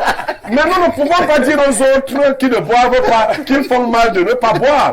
Parce que l'alcool a ceci de particulier qu'à certaines doses, n'est-ce pas, il chamboule le système psycho-affectif, il chamboule la pensée. Vous voyez les choses dans... Bizarrement. Non, c'est pas bon. Si tu n'as pas le courage d'avouer que celui qui ne boit pas fait mieux que toi, tu es semblable à cette fille qui a perdu sa virginité et qui encourage les autres à faire pareil. Ou à une femme mariée qui trompe son mari et encourage les autres à faire pareil. C'est un exutoire, c'est une addiction pour quelques-uns d'entre nous. Ce n'est pas une bonne chose. Et pour les enfants, il faut leur dire que l'alcool retarde le cerveau. Donc, si vous buvez très jeune, vous deviendrez très vite sénile. Vous serez un peu toc-toc. Donc, le cerveau va être obnubilé par les noires vapeurs que va projeter la bile. Vous serez donc quelqu'un qui n'est pas souvent très stable mentalement. Merci beaucoup. Des maisons noires à Bini, nous parlons donc là de ces détenteurs de débit de boissons qui ne respectent pas la réglementation. Et Blériot est clair pour ceux qui pensent qu'ils peuvent étourdir les enfants des autres. Et à leur tour, ils protègent bien leurs enfants à la maison. La nature se chargera de rétablir les équilibres. Et ce sont ces enfants, et bon nombre de ces enfants-là, Bernardo, ils ont de l'argent. C'est-à-dire, vous voyez des jeunes, est-ce qu'il faut les appeler jeunes? Des enfants vraiment, de 15 ans, de 14 ans. Toi, tu vois un gars, ils appellent ça des charters. Ils boivent dans des bassines. Bernardo, d'autres se cachent, mais encore d'autres ne se cachent pas. Aller à Essos, aller à Monté-Jouvence, aller à Odia. Voilà les nouveaux axes d'alcool et de tout ce que tu peux imaginer comme perversité. Là-bas, des gars boivent dans des bassines. Une bassine a peut-être 30 bières. Et vous avez donc 3 garçonnets avec 5 fillettes qui vident la bassine en moins d'une heure et ils commandent une autre bassine. Ils boivent seulement en bassine, en bassine, en bassine. Et lorsqu'ils ont fini de boire, Monsieur Abini, vous allez donc voir les déviances sexuelles, et que sais-je encore, et tout des accidents de circulation. D'autres volent les voitures de leurs parents, ainsi de suite, ainsi de suite. Que faut-il faire? Je vais commencer où M. Bérou Nyemeka a chuté en parlant des parents. Tout part de la famille. Voyez-vous, il y a peut-être 2 semaines où je vis du côté de Nkomo, j'ai vu une jeune dame envoyer son fils acheter de l'alcool au bar. Un petit garçon de 8 ans. Et ce n'est pas normal. Parce que dès que l'enfant commence à aller au bar, il va acheter une bière aujourd'hui. Il voit aussi les habitudes du bar. Il voit les habitudes du bar. L'enfant rentre à la maison. Dès qu'ils arrivent à la maison, bon, quand tu vas boire, l'enfant va aussi goûter. Tu vois, on prend la petite Guinness, on met dans la bouche d'un bébé de 2 ans. Non, c'est là tout part. C'est vrai, généralement, on tire souvent sur des tas. Non, le sous-préfet n'a pas fait, sinon, on doit commencer à la base. Moi, j'ai bu ma première bière quand j'étais à l'université. Parce que tu vas boire la bière chez qui? Il va te dire que lui, papa me dit qu'il a bu sa première bière, il avait pratiquement plus de 35 ans. Donc tu peux boire la bière chez lui. Si tu peux même boire dehors, arrange-toi. Parce que quand tu vas passer l'odeur, lui va récupérer, il va te dire que non, tu as bu une bière. C'était pratiquement impossible. Bélon me souligne tout à l'heure que quand le sous-préfet... Mais les qui font les châtaignes, ce ne sont pas les enfants de pauvres. Ce sont les enfants de sous-préfet. Ce sont les enfants de préfet. Un enfant d'un enseignant ne peut pas faire le charter. C'est pas facile. Comment on appelle sur la ruelle de Djala. La bière là-bas, c'est 1500, 2000. Un enfant d'ancien ne peut pas aller au penalty. Il ne peut pas. Ce sont les enfants des grands. Avec les chichas. Combien coûte la chicha? Donc vous voyez que s'ils pensent qu'en ne faisant pas leur travail, non, ils vont aboutir les autres, non, ils vont aboutir aussi les leurs. Donc du coup, je pense qu'il faut réguler ce secteur. On ne peut pas avoir un bar, c'est-à-dire il y a à moins de 100 mètres, il y a 6 bars. Ce n'est pas possible. Tout à l'heure, on va parler du RDPC. Ce n'est pas possible. Allez du côté des sources. Les bars s'enchaînent. C'est-à-dire que le bar est collé à l'autre bar, et ainsi de suite. Non, il y a les bars, il y a les églises, et tout ça. Vraiment, on est dans un fourre-tout. Ce n'est pas possible. On appelle ça les Bolnanjanga. Non. Ça va dans tous les sens. Non, il faut que l'État redéfinisse ce que l'éducation a un réel coût sur la santé de l'État. Merci sur beaucoup. La santé de la vie. Donc, il faut redevenir sur les notions de base de l'éducation. Merci beaucoup. Bernardo, c'est vrai que nous parlons là des jeunes, nous parlons là des enfants. On peut m'élargir le débat. N'avez-vous pas l'impression, Bernardo, que les Camerounais de plus en plus sont des soulards? Ils boivent un peu trop. C'est-à-dire que tu arrives dans un bar pour retrouver des amis, le gars te le dit comme ça, il te l'annonce comme s'il a gagné une Coupe du Monde, il dit bah, perfecto, je suis à ma 16e petite Guinness. En tout cas, est-ce qu'un homme normal doit avoir 16 petites Guinness? Un homme normal. Tout dépend de ce qu'on range dans la norme. Dans certaines sociétés où les gens pensent que tout est normal, le fait d'être alcoolique est considéré comme une norme et le fait de ne pas prendre d'alcool est considéré comme un problème. C'est toi plutôt qui as honte. Moi, parfois, ici, c'est pas toujours bien de parler de soi, mais avec mes frères, quand je parle de frères, je parle de frères biologiques. J'ai eu un souci parce que moi, je ne consomme pas d'alcool. Je n'en ai jamais consommé depuis que je suis né. Je ne connais pas le goût de l'alcool dans ma bouche. Je parle jusqu'au vin blanc. Mes frères me regardent, ils savent que ce que je dis est vrai. Ma mère, elle me regarde, mais la connaît, c'est ce que je dis. Je ne connais pas l'alcool dans ma bouche. Il a refusé le vin rouge que je lui offrais l'autre jour. L'autre jour, monsieur, il y a un mec et moi, nous sommes sortis, nous sommes allés discuter. Il va falloir t'initier. Parfois, ici, non, je ne boirai pas jusqu'à... Le seul moment où mon corps aura la bière, c'est lorsque je serai givré dans la glace. Il faudra verser de la bière pour dégivrer mon corps. Donc, durant la mise en bière. De toutes les façons, tu vas boire. Non, je ne boirai pas parfois ici. Et là, ça ne souffre de rien. Je ne le ferai jamais. Même dans le mbok, parfait ici. Bon, et comment tu peux en parler des alcooliques alors que toi, tu ne bois pas? Parfait ici, même dans le mbok. Et maître était là ce jour. Bon, je lui ai dit que même pour l'ombo, Makembe, tout comme pour faire autre chose, bon, ça c'est un peu. Il y a certains rites qu'on fait dans vos. Non, parfait ici. On vous demande de boire un peu. Parfait ici, non. C'est une vue de l'esprit. Non, c'est une vue de l'esprit. Parfait ici. Rien n'est obligatoire en matière d'alcool, même dans le mbok. Ce que je fais, c'est que je prends la bouteille d'eau, je cogne avec les verres de ceux qui ont de l'alcool et je la prends et je la bois. C'est pour vous. Le vin rouge est symbolique au niveau des rituels. C'est pour vous. C'est pour vous. Mais je dis pour moi. Ce que je fais. Je pense que ce qu'on doit faire avec le vin rouge lors d'un rituel, l'eau peut le faire. Parfait ici. C'est votre vision. Je vous dis, je l'avais dit, si le mbok m'imposait de prendre l'alcool, je ne serais pas un bon mbok. Je l'ai dit. J'ai peur que tu ne le sois vraiment pas. Ils sont rigoureux. Non, le mbok est flexible et j'y suis par rapport à vous. Donc laissez-moi vous dire ce qui s'y passe. Évoluons. Voilà. Je veux dire quoi? Je veux dire que aujourd'hui, il faut qu'on comprenne. Les sous-préfets et puis plus haut les préfets éventuellement en cas de contentieux et les commandants de brigade, les chefs des unités de police ont pour mission de veiller à l'éducation de leur circonscription d'administration. Et l'éducation passe entre guillemets par la transmission de certaines valeurs ou la veille à la mise en œuvre de certaines valeurs. Un adulte peut choisir de prendre de l'alcool ou pas, mais un enfant n'a pas toujours le choix. Donc, on lui impose le choix jusqu'à un certain niveau. Ce que les Blancs pensent en disant la liberté et tout, pour moi, c'est de la foutaise. Chez nous, il y a des choses à respecter quand on n'a pas atteint un certain niveau. Et donc, il faut éviter d'alcooliser les jeunes. Mais comme M. Abini disait tout à l'heure, il y a des familles dans lesquelles on vous dit il faut prendre du fighter, c'est contre la méningite. Il faut prendre... Il y a souvent un truc que les nordistes vendent dans les bouteilles, on tape ça fort comme ça. C'est comme de l'eau. Oui, il faut prendre. Quelqu'un prend, il fait comme ça. Il fait comme le poisson qui gigote hors de l'eau. Tu te demandes souvent s'ils sont même normaux. Mais bon, chacun est comme il est. Comme je dis, ces gérants de bars ou d'établissements de boissons peuvent vendre l'alcool aux adultes sans problème. Boisson ne boit pas parfait, ici boit, on reste frais, c'est pas un souci. Mais je dis bien, pour les plus jeunes, il faut les protéger. L'alcool atrophie le cerveau et diminue les facultés cognitives. L'alcool ralentit la vitesse de transmission des informations entre les neurotransmetteurs du cerveau. Voilà pourquoi aujourd'hui, on me disait à l'école, tu es brillant. Bernardo, parce que vraiment, Bernardo. Moi, je connais des gars qui boivent aussi, qui sont brillants. Prenez-les à 50 ans. C'est un peu comme la cigarette, pas faire ici. Dans votre entourage. Certains qui ont moins 80. Ils buvaient depuis, mais ils sont très refusés. C'est des cas particuliers. Non, c'est des cas particuliers parfaits ici.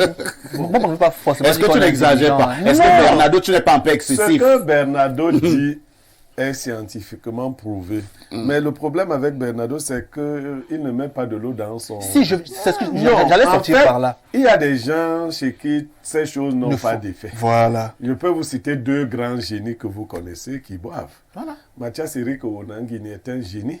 Il boit. Je vous en ai cité un. Vous-même, vous êtes un génie.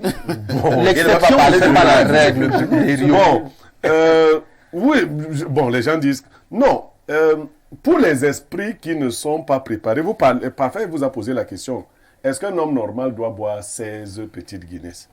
Je réponds à cela que le corps fonctionne comme une horloge. Il enregistre des informations. Vous ne pouvez pas... Quand je dis que Niemek boit, vraiment, il y a des gens à côté de qui je suis un blagueur. Ouais. Nous étions reçus quelque part dernièrement et j'ai réussi l'exploit de finir une bouteille de vin. À côté de moi, j'avais 2 messieurs bien crapus qui ont bu chacun 8 bouteilles de vin. Alors, il y a boire et boire. Je me suis demandé s'ils se suicidaient. Et la tenancière du circuit nous a dit non. C'est pas la fin. Quand ils vont partir d'ici, avant d'arriver dans leur domicile, ils vont encore s'arrêter quelque part. Pour prendre la séparante. Oui. Si je tente de les suivre, on m'enterre. Ouais. Donc, le corps a enregistré ces capacités-là. Mais on ne s'est pas compris. Oui. J'allais chuter en disant que on ne peut pas considérer l'exception comme étant une norme. Pour décrire un phénomène social, on prend un échantillon représentatif de personnes sur lequel on évalue certaines choses. Si vous prenez de l'alcool et vous le testez sur un échantillon de 1000 personnes, vous en aurez peut-être 20 ou 30 qui résisteront très bien à l'alcool, qui ne verront pas leur faculté être atrophiée, qui n'auront pas de vrais problèmes. Mais la plus grande majorité sera malade. C'est de celle-là que je parle parce que on parle des jeunes qui à terme doivent être appelés à construire le pays parfait ici. Donc aujourd'hui, donner de l'alcool aux adultes ne me pose pas de problème. Mais aux plus jeunes, c'est un problème. Et sur la question, moi je suis intransigeant. Je l'ai déjà dit à mon meilleur ami. Je lui ai dit, le jour où quelqu'un donne de l'alcool à mon enfant, ce jour lui et moi on n'est plus amis. Mon fils, souvent, je venais ici avec lui. Non, sur le coup, je suis intolérant. Sur le coup, je l'admets.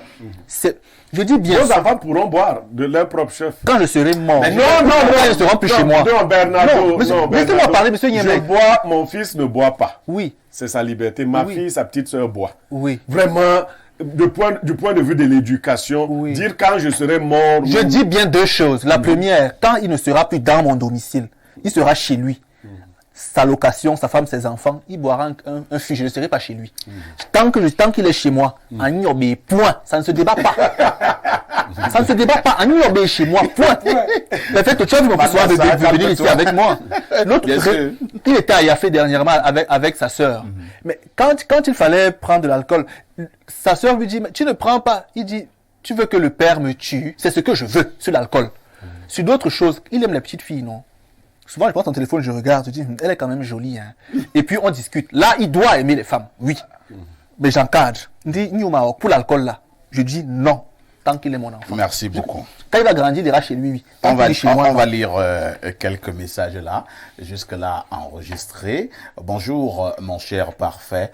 Et à ton riche panel, comme d'habitude, la justice au Cameroun, Bernardo a raison, c'est le corps le plus corrompu. Ce sont les innocents qui plus dans les prisons.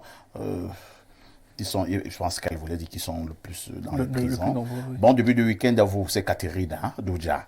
Elle dit encore pour la dénonciation, c'est grave, parfait. Ce sont les parents qui boivent avec leurs enfants qui font grandir les ivrognes dans ce pays. Tu trouves les enfants au bar. Si tu essayes de leur parler, ils vont t'insulter. Copieusement, ces sous-préfets boivent avec eux. Il y a trop d'ivrognes. C'est vrai que Catherine, je ne voudrais vraiment pas aussi parler de moi. Est-ce que c'est un bel exemple? Je n'en sais rien. Mais moi, je bois depuis très longtemps avec mon papa, que Blériot connaît. Qui est mon ami. Pour ne pas heurter les esprits, je ne dirais pas à quel âge j'ai commencé à boire avec mon père. Pour ne pas heurter les esprits. Mais est-ce que Parfait est devenu on ne vaut rien? Je n'en sais rien. Est-ce que quand vous me regardez, vous avez l'impression qu'il a des problèmes au niveau mental, ses facultés dans un champ lexical, les neurones ont fait quoi, machin? Je n'en sais rien. Parfois aussi, il y a des enfants qui sont nés Il y en a aussi qui ne boivent pas, qui sont fous, qui sont tocs. On reconnaît que l'alcool fait des ravages, mais il y en a aussi qui ne boivent pas et qui sont tocs. On parle de l'échantillon de personnes, monsieur. Et c'est sûr que quand je le dis, mon père qui me regarde au village est en train de rire. Il t'a initié à 6 ans, papa. Ici, il faut le dire à la télé. Non, il t'a initié à 6 ans. Bonjour, monsieur Haïssi. Belle émission et félicitations pour votre auteur, car vous avez accepté l'invitation de Ernest Obama à l'émission mercredi. Je vous vois tousser. Prenez un bon verre cela va vous aider. C'est quoi? C'est le dentol. Bonjour à monsieur Blériot. En passant, j'ai essayé de vous appeler car j'aimerais avoir une discussion avec vous. Merci et bonne journée à tous. C'est Dominique Lunkokuma Nti Manin Birambani. Essayez encore. Hein? Peut-être vous allez avoir Blériot. Autre message, bonjour Perfecto, Blériot a raison. 2,5 kg d'air dans le caoutchouc ne peut pas résumer le patriotisme d'une nation sérieuse comme la nôtre. L'évêque de Chinga lui-même a un bête pour parier. Suivez mon regard. Fabrice Tama. Bonjour Perfecto. Blériot, on avait lu ce message. Autre préoccupation là. Bonjour Perfecto et à tout votre panel. Très belle émission. Juste pour savoir si des maisons Abini est mariée. C'est Sabine de Koumdoum. Ça commence. Sabine est amoureuse là. Bonne nouvelle, Sabine. Des maisons dit qu'il n'est pas encore marié. Et qu'il est preneur. Oui, il est là. Donc, c'est bon. Je commence aussi à avoir des filles. Je peux jouer l'Odysse. Autre message ce matin. Bonjour, le seul sac de modérateur Perfecto. Oui, parce qu'on a dit qu'il y a quelqu'un d'autre. Qui veut usurper. Et voilà, on va le poursuivre pour usurpation. D'autres disent que le seul sac de modérateur. Il faut enregistrer même ça. Bonjour à tout le panel et particulièrement à Blériot, le sac de connaisseurs. Pas grave. Comme je n'ai pas été salué comme des fidèles téléspectateurs ce matin, mais je sais que ça arrivera, car je suis un inconditionnel de votre chaîne, et malgré mon droit de réserve, la justice camerounaise telle qu'elle est aujourd'hui, et surtout depuis l'ère de quelqu'un dont je préfère taire le nom, est pire qu'un péage routier. Tous les magistrats qui aiment leur métier sont en stand-by, en attendant que ça puisse changer un jour. Par rapport aux lions indomptables, je reste dubitatif, car avec les lions, ça reste juste de la propagande et de la publicité, mais rien en substance. Très bonne émission à vous. C'est King de Yaoundé. Oui, King, oui. Fidèle téléspectateur. Oui, ça, c'est vrai. Bonjour King. Autre message rapidement. Bonjour tonton parfait, bonjour aux membres du panel. Je veux voir si mon message de simple salutation sera lu. Malheureusement, c'est souvent le cas, tonton. Hier, j'avais pourtant des choses à dire, donc maintenant je vais écrire tout. Frédéric Bangonon, étudiant. Malheureusement, c'est le jour que nous lisons votre message que vous n'avez rien dit d'intéressant. Mais monsieur Bangonon, monsieur l'étudiant, il y a beaucoup de messages. Hein. Vraiment, j'ai souvent répondu que j'ai pas de problème de terrain avec qui que ce soit pour ne pas lire certains messages et lire d'autres. Il y a tellement de messages, envoyez les messages, de toutes les façons, vos messages seront lus. Mais je ne sais pas s'il y en a qui ont un secret, parce que de manière régulière, nous lisons les messages de certaines personnes. On les récite même déjà, Xavier de Beaumonon, Catherine Doja, Pancras de Guider, ainsi de suite. Le petit Loric là, il y a Loric, et il m'a contacté hier. Hein. Ah bon? Oui, il m'a contacté sur Twitter, il m'a laissé un message en DM, il m'a dit qu'il a un roman, il aimerait qu'on le lise. Bonjour Loric d'ailleurs, je lui ai dit que je l'appellerai aujourd'hui en soirée pour qu'on en discute. D'accord. Ouais. Bonjour parfait, ici votre son est anormalement très bas. Pardon, engagez un bon ingénieur de son. S'il n'y a pas d'argent, dites-nous, on va cotiser. Soyez depuis Créby. Commencez à cotiser même maintenant. Il n'y a pas de souci, mon numéro Orange Money est là. Bon, pour devenir plus sérieux, je pense que notre directeur technique est là. S'il y a un souci, il va le régler.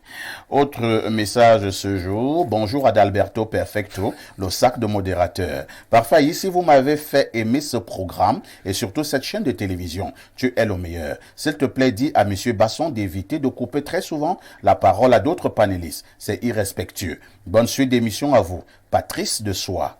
Ah ben, Patrice. Bon, de toutes les façons, Bernardo a suivi. Il faut lui dire que l'émission est interactive et que c'est un moment de détente aussi. C'est pas une confession. Et parfois, vraiment, Bernardo il est comprimé là. Il a des choses à dire. Autre message. Mais j'ai compris. Bonjour le panel. Tant que l'exécutif contrôlera toujours tout, rien contrôlera toujours tout, rien ne marchera. Où sont ses opposants? Comment comprendre qu'un parti politique rafle tous les sièges du Sénat? Perfecto n'invitez plus ses opposants sur vos plateaux. Ils ne font aucun effort pour que les choses changent. Alex de Douala. Alex, merci pour le message. Merci pour le message. On prend celui-ci. Bonjour Perfecto. Hier, Maître Basson a dénoncé une vidéo et ce n'est qu'en soirée que j'ai pris connaissance de cette vidéo qui est humainement, bibliquement et scientifiquement inexplicable. C'est vrai que ce genre de vidéo doit rester caché. Mais de ma part, les Africains doivent la voir et comprendre que cette vidéo elle seule surpasse la Bible en entière et doit nous faire revenir à nos racines.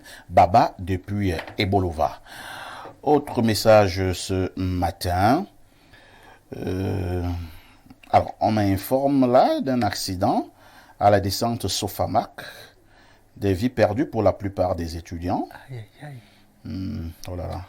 Je pense Sofamac, là, c'est pas du côté de Soie. Oui. C'est du côté de Soie. Il m'envoie des vidéos, hein. C'est insoutenable. Hein. Je pense que nous allons rapidement envoyer une équipe de ce côté-là. Hein. C'est DJ Pat Cool qui m'envoie le message. Bonjour frérot, DJ Pat Cool. Tu as des amis DJ? Oui, surtout Pat Cool. C'est un vieil ami. Blairy et toi, vous avez des amis? On a des amis au niveau de toutes les catégories sociales. DJ Pat Cool, c'est mon ami depuis une vingtaine d'années, DJ Pat Cool. Autre message. Bonjour grand frère et à ton panel. J'aime bien ce que vous faites, votre émission et vos dénonciations et j'admire beaucoup votre consultant et votre invité permanent. Ce matin, je voudrais juste attirer l'attention de votre DP sur le plateau ou à la régie vidéo d'être vigilant sur le niveau des ouvertures de ces diaph, iris, jeune frais de soie. C'est le langage technique peut-être parfait. Bon, moi, c'est pas ce que vous appelez diaph, hein, je n'en sais rien vraiment. Peut-être vous allez... Alors, il y a une ancienne téléspectatrice qui revient ce matin. C'est la Lion du 237. Ah oui. Elle avait disparu. Elle dit, bonjour Perfecto, le zeus de modération et au démineur du continent galactiquement planétaire. Pardon, salut aussi les nous comme ça, non? Big up à vous sur le plateau. Je comprends pourquoi la Lion intervient. Elle est jalouse. Parce qu'on a salué Pancras de Guidet, Nathalie de Bernardo, Catherine de Blériot. Parce que ça faisait depuis, la Lion n'avait plus écrit. La Lion, c'est ma belle-sœur. Bonjour, voilà. 237, ah bon? C'est ma belle-sœur. Oui.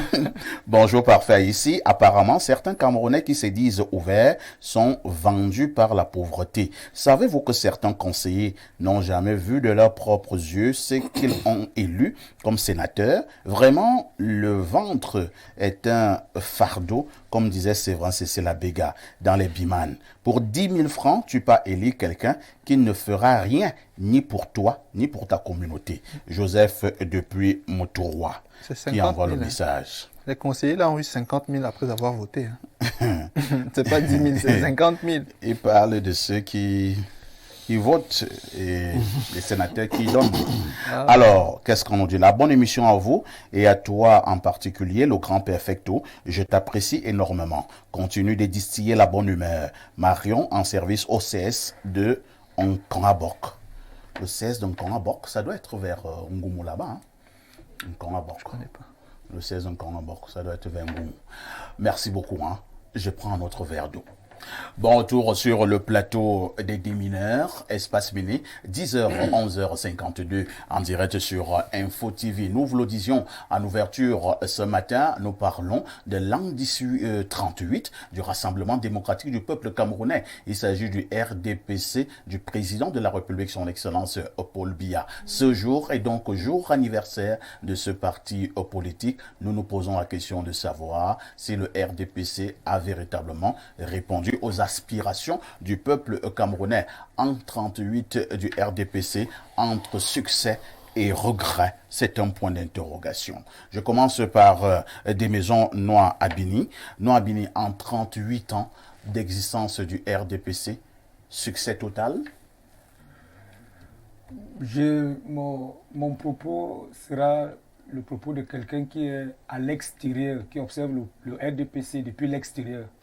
Parce que je ne suis pas je ne suis pas membre du RDPC. Donc c'est un regard de quelqu'un qui est de l'autre côté de la maison. Je peux dire qu'après 38 ans d'existence, le RDPC aujourd'hui, qu'on le veuille ou pas, a conquis l'espace politique dans notre pays. Ça, c'est un fait. Parce que quand vous regardez à l'Assemblée nationale aujourd'hui, avec 152 députés sur 180, vous comprenez que notre Parlement est à la merci du RDPC. 38 ans, regret, succès ou regret, je ne sais pas, le jour où le RDPC est parti de l'UNC pour le RDPC. Je ne connais pas en réalité quels étaient les objectifs. Mais je crois que selon la Constitution, un parti politique a ceci de particulier, si conquérir le pouvoir. Le RDPC l'a fait. Le RDPC a conquis le pouvoir. Le RDPC conserve son pouvoir jusqu'aujourd'hui. Donc je crois que de manière simple, de manière péremptoire, je peux dire que le RDPC a fait ce qu'il voulait ou souhaitait faire. Parce que jusqu'aujourd'hui, ils sont au pouvoir, ils contrôlent l'Assemblée. Tout à l'heure, lors de la revue de la presse, on nous donnait les résultats du Sénat. Ils contrôlent le Sénat. Donc, de manière, sans success story, le RDPC a conquis le pouvoir et il maîtrise l'appareil politique dans notre pays. Donc, de manière péremptoire, de manière succincte, je peux dire, ça, je dis donc bien pour vous, à l'extérieur. RDPC, succès total. Oui. Merci beaucoup.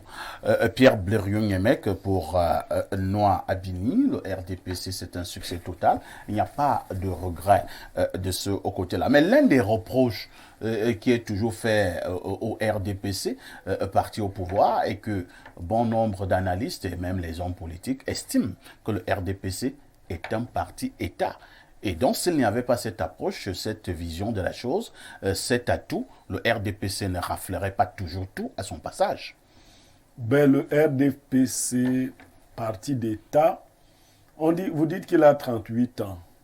C'est pas moi qui dis, c'est un fait. Non, le jour où on mettra le RDPC, on estera le RDPC au tribunal, on dira qu'il n'a pas 38 ans.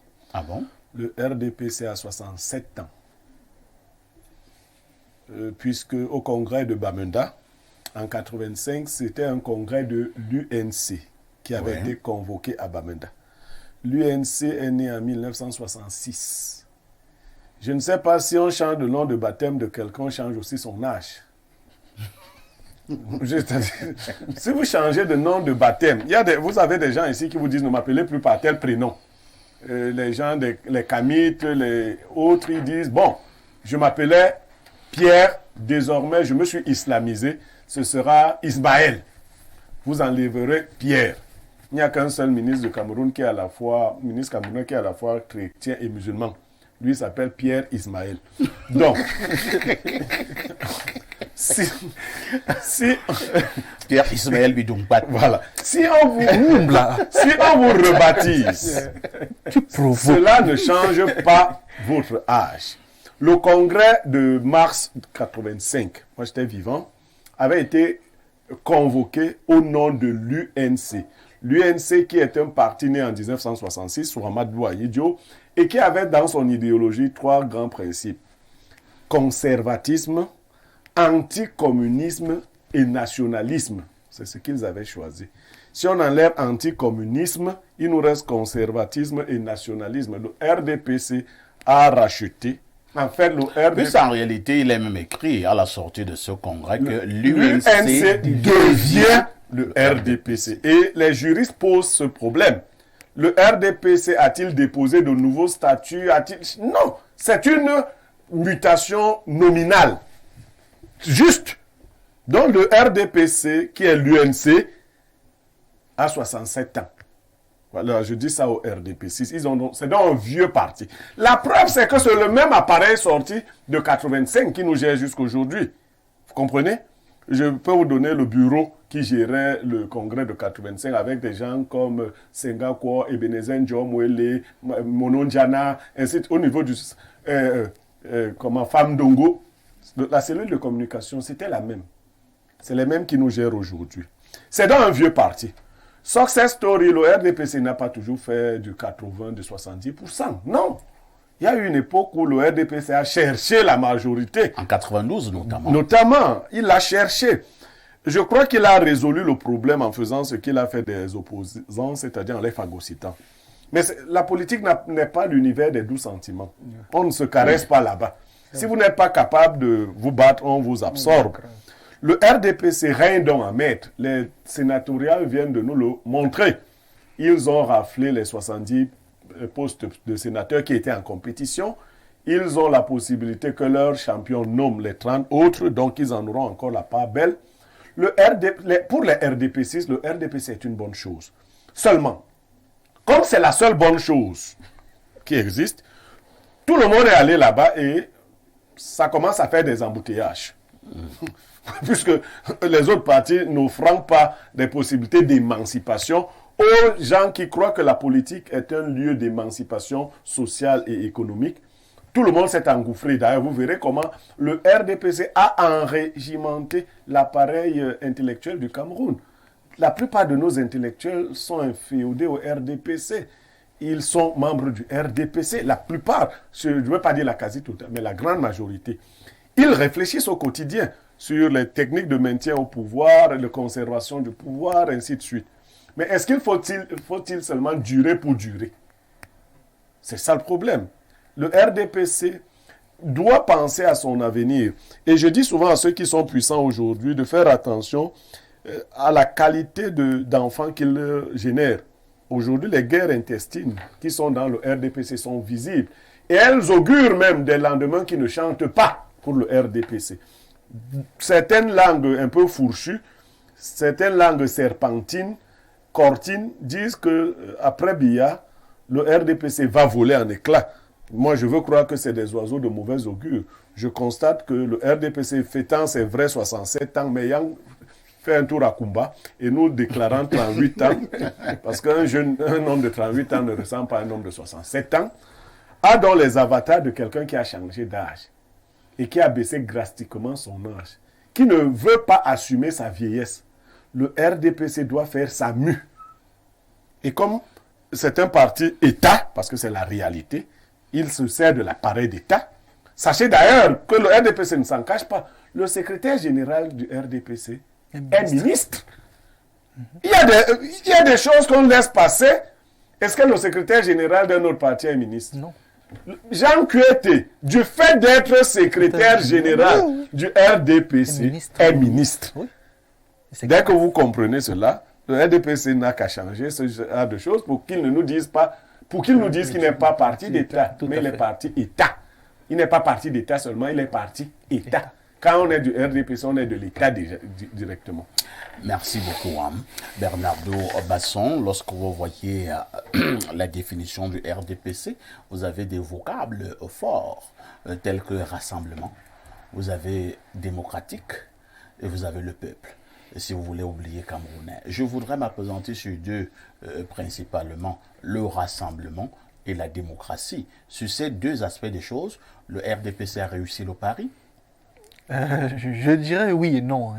Déjà, M. Niemek s'est arrêté à l'UNC de 66. Il oublie que c'est l'UC qui devient UNC. Et ça, l'UNC. Non, je n'oublie pas. Voilà. Mais il préfère... Non, je n'oublie pas, Bernardo. Oui. Parce que si tu remontes, tu vas arriver au BDC. Voilà. Donc, on va arriver chez les Allemands. Voilà.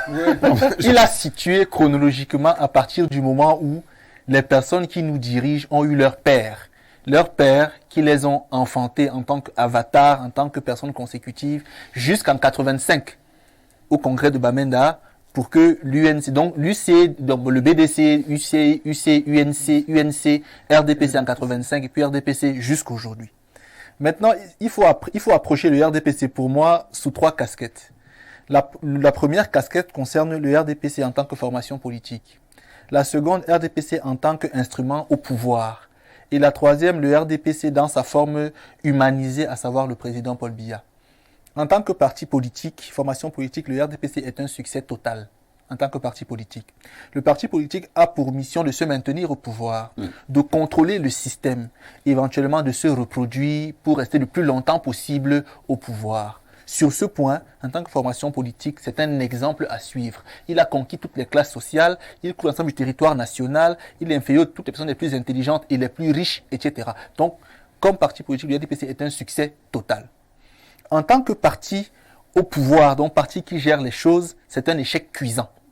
Parce que le RDPC qui arrive au pouvoir a pour vocation d'entretenir le peuple, de nourrir le peuple et de lui faire avoir des aspirations nouvelles pour un avenir meilleur. Sauf qu'en pratique, c'est un échec cuisant. Parce qu'on a eu un système dans lequel on a confondu justement en tant que parti-État les dirigeants du parti politique aux dirigeants de l'État. On a assimilé le RDPC à la République du Cameroun. La maison du parti du RDPC ou les maisons du parti sont en fait des instruments qui sont nationaux, mais on les affecte au parti politique. À partir de là, donc, depuis 1966, est-ce que les Camerounais se sentent mieux? C'est donc là où le schisme se crée entre un RDPC ancienne version et le RDPC Nouveau Testament. Parce que l'Ancien Testament du RDPC, sous la coupelle d'Ahidjo, avait quand même des bribes de volonté d'émancipation et de progrès. Le RDPC du Nouveau Testament a pour mission d'abrutir le peuple, de l'affamer, de l'instrumentaliser, de le chosifier. Prenons le cas de la presse. L'autre jour, un aîné me disait que la presse camerounaise, dans la presse ivoirienne ou sénégalaise, me disait à 2 milliards d'aides ou de subventions. La presse camerounaise n'est même pas à 500 millions. Mais l'achat... 56 millions. C'est 56 millions. Mais l'achat des unes et l'achat des journaux au Cameroun, on est à plus de 5 milliards. Donc vous voyez que voilà comment le RDPC se met en place, en achetant tout, en politisant tout, en s'accaparant tout. Et donc, sur le plan purement administratif, le RDPC c'est un échec cuisant. Maintenant, autour de la personne du président Biya, on a l'impression qu'il y a un président Biya avant le coup d'État et un autre après le coup d'État. Avant le coup d'État, on avait certainement un homme qui était vraiment ambitieux, beaucoup plus proche du peuple et qui disait rigueur, moralisation et puis après démocratie. Mais après le coup d'État, on a quelqu'un qui s'est recroquevillé et qui a dit « Gérez là-bas, je gère le pouvoir. Tuez-les si vous voulez, moi je gère mon pouvoir. » Et donc, on a ces personnes qui ont grossi, qui se sont épaissis, qui sont devenues obèses sur le point de vue financier et sur le point de vue du pouvoir. Et donc, on a détruit le peuple. Donc, à terme, le RDPC doit soit se réformer, ce qui sera inévitablement le cas, parce que le sens de l'histoire nous fait voir des choses. On a des personnes qui pensent dominer, mais après, elles vont s'entretuer, ça c'est sûr. Donc, quand elles vont s'entretuer, donc, il y aura une nouvelle génération qui va naître. On espère que cela sera beaucoup plus intéressant. Mais, au mieux, il doit disparaître pour laisser passer notre parti politique. Merci beaucoup. Lisons encore quelques messages jusque-là enregistrés. Bonjour, Monsieur Parfait ici. Je suis content de savoir que Monsieur Nyemek est désormais permanent sur le plateau d'Espace Miné. J'ai un souci. J'ai un souci. Je devais accompagner Monsieur Nyemek dans la vente de son terrain situé en Kouaban. Mais j'ai voyagé à l'improviste. Je m'en excuse. J'aimerais savoir s'il a pu trouver acheteur, puisque le terrain que j'ai visité est bien situé et ne présente pas de risque du point de vue de la régularité des documents. Albin Gongo, géomètre. Mais est-ce que c'est à vous qui doit dire ça par ici? Il faut quand même être conséquent. Il peut écrire à Blériot. Blériot? Vous vendez, il y a aussi des terrains. Bon, disons. Vous vendez des terrains. Certainement, il a perdu mon contact. Oui, j'aime un terrain que je vends. Je le rassure, il n'est pas encore vendu. Je cherche toujours preneur. Vous savez que l'argent est devenu difficile. C'est un terrain avec les temps qui courent. Qui est dans une zone où le mètre carré est passé au-dessus de 30 000. Même si moi je suis un peu modeste, je peux le faire. Mais il est toujours là. Ça fait 1117 mètres carrés. Effectivement, je connais le géomètre en question. D'accord. Donc ça peut faire que quelqu'un d'autre soit intéressé. Disons donc pour le géomètre, il est informé. Le terrain est toujours là. Maintenant, s'il y a également... On ne sait jamais, Pancras et Guidère peuvent être intéressés par le terrain. Et maintenant, pour tous ceux qui nous regardent, s'ils sont intéressés à acheter le terrain de Blériot, il n'y a pas de souci. Alors, on lit d'autres messages rapidement.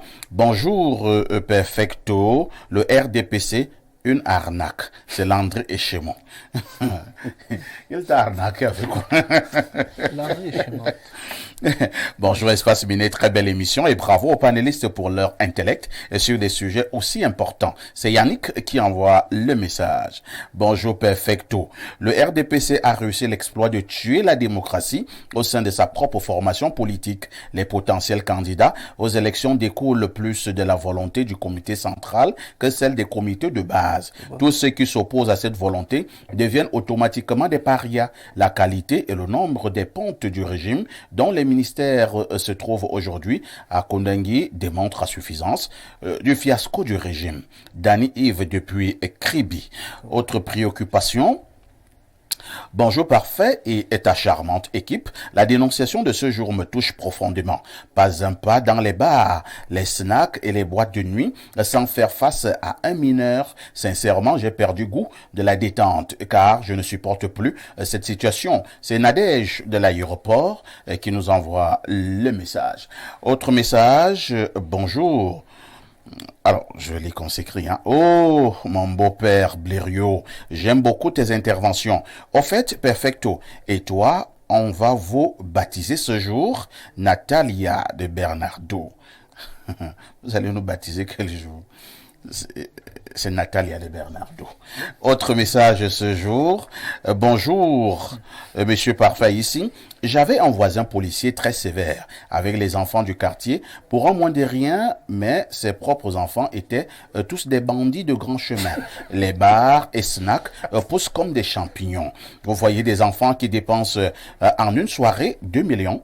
Les parents sont assis à côté, ils sifflent 2 kg. Ces enfants qui frustrent les parents. Le RDPC a toutes les tactiques nécessaires pour préserver le pouvoir, même pour 100 ans encore. Père Ngas, depuis Bafoussam. C'est vrai. Autre message ce matin. Bonjour parfait, pardon. Je ne sais pas ce qui se passe avec ma gorge ce jour. Tu as dormi au Perfecto? Je pense que j'ai dormi à la maison. Ok. Il faut peut-être qu'on me donne une astuce. Le ha. Quelqu'un a dit là qu'il faut un peu de ha. Bonjour parfait, je suis Mohamed Mefsiré, promoteur d'une agence immobilière. Dis à Blériot de me contacter et je vais l'aider à vendre son terrain. Cordialement. Voilà. Ah, Blériot, ça a commencé. Je vais donner votre numéro à Blériot. Hein, dis que maintenant, après ça peut s'effacer. Dis que maintenant. L'émission. Non, ça va aller. Je ne veux pas donner son nom à l'antenne. Beaucoup d'amuseurs publics peuvent prendre son numéro. Bonjour les gars, très belle émission, bravo à Bernardo pour sa fermeté dans ses convictions. Ceux qui boivent ont 2 problèmes. Tout d'abord, encore cette gorge. Hein? Ouais. Je ne sais pas pourquoi on veut toucher à ma gorge. On ne vous touchera pas. Bonjour les gars, très belle émission, bravo à Bernardo pour sa fermeté dans ses convictions. Ceux qui boivent ont 2 problèmes. Tout d'abord, l'alcool n'est pas bien, mais aussi ce qu'on fabrique au Cameroun est très dangereux. Je suis d'accord avec Bernardo. Aucun de mes enfants vivant chez moi ne boira. Bonne émission. Simon Marius Mba et depuis Yaoundé. Ah, Marius, vous êtes un dictateur. Ils boiront à son dessus, tout simplement. Voilà. Et ils boiront même beaucoup. Beaucoup. Et le jour où il va découvrir, se fera tard. Alors, la Lion du 237 revient. Hein. Elle dit, mon objectif SMART a été réalisé, celui de vous arracher un sourire en studio. Merci pour la bonne humeur. C'est la Lyon. Elle continue, RDPC, Rassemblement des danseurs et percussionnistes du Cameroun, est un regret et un échec. Non, vraiment, c'est pas ça le RDPC. Non. Il y a des enfants qui nous écoutent. On peut leur poser cette question à l'examen. Donc, c'est Rassemblement démocratique du peuple camerounais. Votre définition, là, la donc, Lyon. Ce n'est pas ça. Ce n'est pas des choses random définitivement pauvres les Camerounais, des choses comme ça. Non, c'est pas ça. Pour la dénonciation, l'envie d'aller lever le coude dans un bar diminue progressivement, car trop de mineurs dans les bars. La Lyon du 237. Vous n'êtes pas très loin de l'autre femme également qui a envoyé un message. Elle dit, elle va aller dans une boîte et trouve les bébés assis. Ça l'air et ils vous bousculent, hein? Oui. Parce que justement, ils volent l'argent de leurs parents et ils dépensent plus que vous. Bien sûr. Puisque vous êtes en train de discuter, de négocier, on vous dit que, je prends un exemple, comment on appelle ça, le Black Label. On dit c'est 65 000 dans une boîte. Toi, tu es en train de dire, bon, enlever quand même 5 000, non, je vais payer 60 000. Gars paye deux. Le gars dit, ben, donnez-moi 3 ruinards. Un gamin de 15 ans. Toi, le jeu ici, tu es en train de dire qu'on enlève 5 000 sur le black. Lui, donne-moi 3 ruinards. Avec 2 chichas. Et tu quittes à côté de lui, tu vas t'asseoir un peu loin. Bonjour perfect aux 38 ans du RDPC est une arnaque et un échec monumental de la démocratie. Il est peut-être temps pour nous de faire comme la Chine. C'est Cyril Baudouin qui envoie le message. Alors, des maisons noires à Béni, si nous sommes donc d'accord sur ce plateau, que pour l'heure, le RDPC s'est justement comporté comme un vrai parti politique avec les missions d'un vrai parti politique, conquérir le pouvoir, le maintenir le plus longtemps possible. Mais quel est donc le reproche que nous devons continuer à faire au RDPC?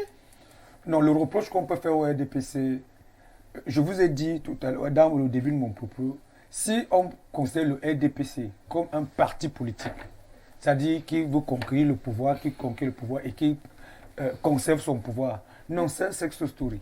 Mais maintenant, comme on ne peut pas dissocier le RDPC de la gouvernance du Cameroun, c'est là où le bas blesse. Moi, je pense pourtant qu'à un moment donné, il faut justement faire un distinguo entre le RDPC et la gouvernance du pays. Non, on ne peut pas. C'est le RDPC qui Est-ce que le RDPC a gouverné seul? Non, c'est le RDPC qui gouverne. Quasiment seul. C'est le RDP. Non, même pas quasi. C'est-à-dire les autres là, c'est des pions, c'est des ramifications. Notre frère du Nord, Bello Bouba Magari, n'est pas du RDPC. L'autre frère du Grand Nord, comment on l'appelle, notre ami Issa Chiroma Bakari, n'est pas du RDPC. Nous pouvons citer des exemples. Parfois ici, si vous et moi on fait alliance, ça veut dire quoi? Ce sont des alliances. C'est l'alliance. Ça veut dire que je fais partie du RDPC entre guillemets. Ça vous choque? Et pourquoi ça me choque? Donc je disais donc qu'on ne peut pas dissocier, le RDPC de la gouvernance au Cameroun. Et c'est là où le bas blesse. Allez donc demander aux Camerounais s'ils ont de l'eau. Allez demander aux Camerounais s'ils ont de l'électricité. Allez demander aux Camerounais s'ils ont tout ce qu'ils devraient avoir dans la gouvernance, pendant la gouvernance du RDPC. C'est là où vous saurez si le RDPC a donc eu un succès. Donc je continue, je chute en disant que si nous considérons le RDPC comme un parti, c'est-à-dire dans la plus petite expression du parti, oui, le RDPC a raflé la scène politique au Cameroun. Ça, c'est évident. Mais maintenant, c'est un fait. Oui. Maintenant, si on prend le RDPC comme un parti, puisque c'est un parti État, comme le parti qui nous gouverne, là, je crois qu'on peut dire beaucoup de choses. Merci beaucoup. Pierre Bleriot-Niemek, il ne nous reste plus beaucoup de temps à passer ensemble.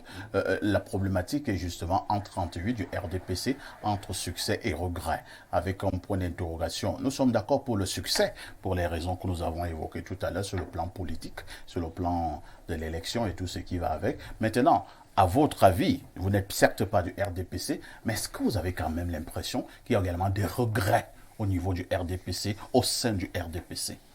Comme j'ai beaucoup fustigé le RDPC dans ma première sortie, maintenant vous allez je dilue un peu et que je dise une vérité. Les partis États, dans la réalité, sont des partis qui proposent le gouvernement au chef de l'État. Vous comprenez? Et même dans les autres républiques, vous verrez que le parti qui gagne, même en France, c'est le parti qui accompagne le chef de l'État dans la constitution du gouvernement. D'ailleurs, les partis sont si forts. Lorsque Sarkozy était au pouvoir, il nous l'a fait voir, il était en même temps le président du parti. Les partis sont si forts ailleurs que ce sont les partis qui constituent le gouvernement. Je vais faire amende honorable au RDPC. Biya n'a pas géré le Cameroun avec le RDPC. La plupart des ministres de Biya étaient ses amis. Où sont ses amis? Quand ils n'étaient pas ses amis, ils étaient les amis de ses amis. Ou les fils de ses amis. Ainsi de suite. C'est quand ça hame, comme on dit au quartier, qu'on entre dans le RDPC. La plupart des ministres camerounais ont pris leur carte de membre quand ils étaient déjà ministres ou DG. Au quotidien, les militants de la base, ceux qui ont travaillé au RDPC, pour la plupart n'ont pas pu jouir du RDPC. Je vous donne deux noms. Monon Djana Hubert. Je continue. Mais Sanga Nyamding. Il a pleuré ici. Il a pleuré ici. Sur ce plateau. Les larmes coulaient. Il fait partie des gens qui ont rédigé les textes de base du RDPC. Voilà le feu, grand frère Charles Ateba et Yéné. Jamais nommé. Charles Ateba Yéné connaissait par cœur tous les articles, les alinéas des textes du RDPC. Mais il avait pour, je vais dire, bourreau, ceux qui avaient pris leur carte une fois devenus DG, une fois devenus ministres.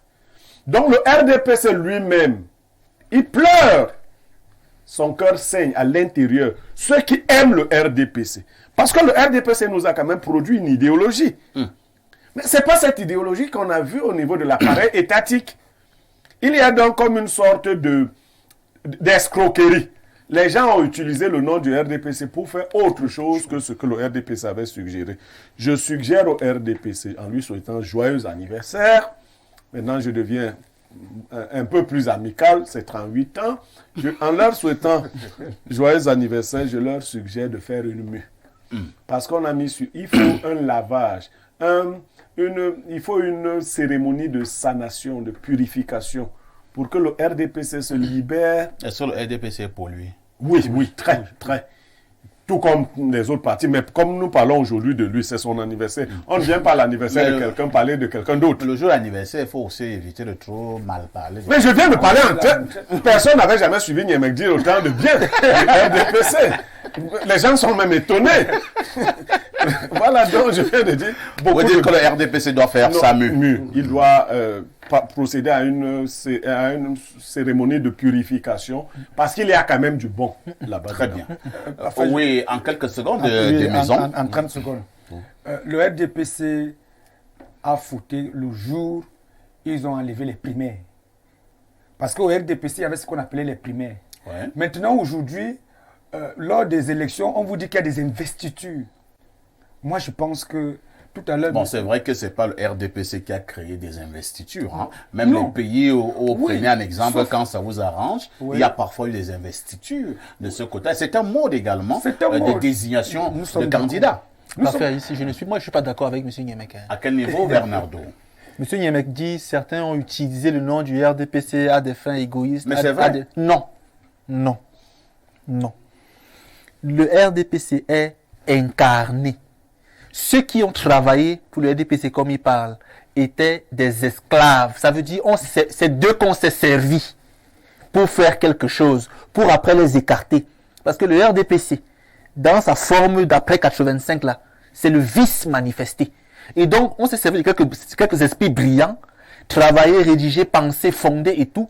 Et à l'issue, on les écarte pour mettre maintenant ce qui symptomatise ce vice profond.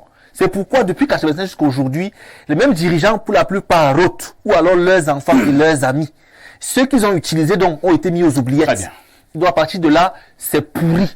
L'amour dont il parle doit être fait, mais qui n'excuse pas ce qui est gâté. Merci beaucoup, c'est compris. On ne va pas refaire ce débat parce que Blériot pouvait réagir, mais c'est terminé. Je voudrais que nous puissions vraiment terminer en beauté, hein, en allant du côté encore du peuple Bassa, qui a une grande manifestation demain, ce week-end, du côté de Boumiébel. Les Longones. Les Longones, le peuple de Ruben Oumniobel. Nous avons notre congrès qui se tiendra demain et dimanche à Boumiébel chez Corps de Charles. Donc voilà qui nous sommes. Là, je vous montre Jacqueline Bakan, la première femme cadre de banque en Afrique centrale. C'est une Longone. Tout à côté, vous avez un Guidio Simon, un grand cadre de la LUCAM. Vous avez des gens comme Corps de Charles lui-même, l'un des tout premiers experts comptables de ce pays. Vous avez des gens comme Maître Tan, ancien président de l'Assemblée générale des avocats du Cameroun. Vous avez Ruben Oumniobel, notre fils le plus emblématique du peuple Longone. Vous avez quelqu'un comme Bondo Emmanuel Pierre, ancien président, et plus bas, Kobla Niémec, l'actuel président. Deux grands cadres dans les sociétés privées, et lui, administrateur des greffes. Vous avez Cabral Libi, qui est Longone, qui clôture la grande liste de cette élite qui est représentative, juste, elle n'est pas exhaustive. Donc, nous tenons notre congrès à Boumiébel dès demain à partir de 10h30 jusqu'à dimanche 14h30. C'est à quel niveau à Boumiébel? Juste avant le péage de Boumiébel, un domicile de plus de 2 hectares qui appartient à l'expert comptable Corps de Charles. Il ne nous reste qu'à vous souhaiter une bonne tenue de vos travaux. Les démineurs sont de tout cœur avec vous. Nous osons croire que ces travaux n'accoucheront pas d'une grosse furie. Donc, bien des choses donc à vous. La balle et le Rongon qui se retrouvent donc demain et dimanche du côté de Boum-Niébel. Ne ratez surtout pas la rediffusion de ce programme. Ce sera ce soir à partir de 22h30. Moi, je vous donne rendez-vous également dimanche à partir de 11h30 pour le grand débat de la semaine. Vous appellerez l'émission Libre Expression, tout en vous souhaitant justement un excellent week-end. Je vous pose néanmoins une question. Avec tout ceci, que faites-vous encore ailleurs?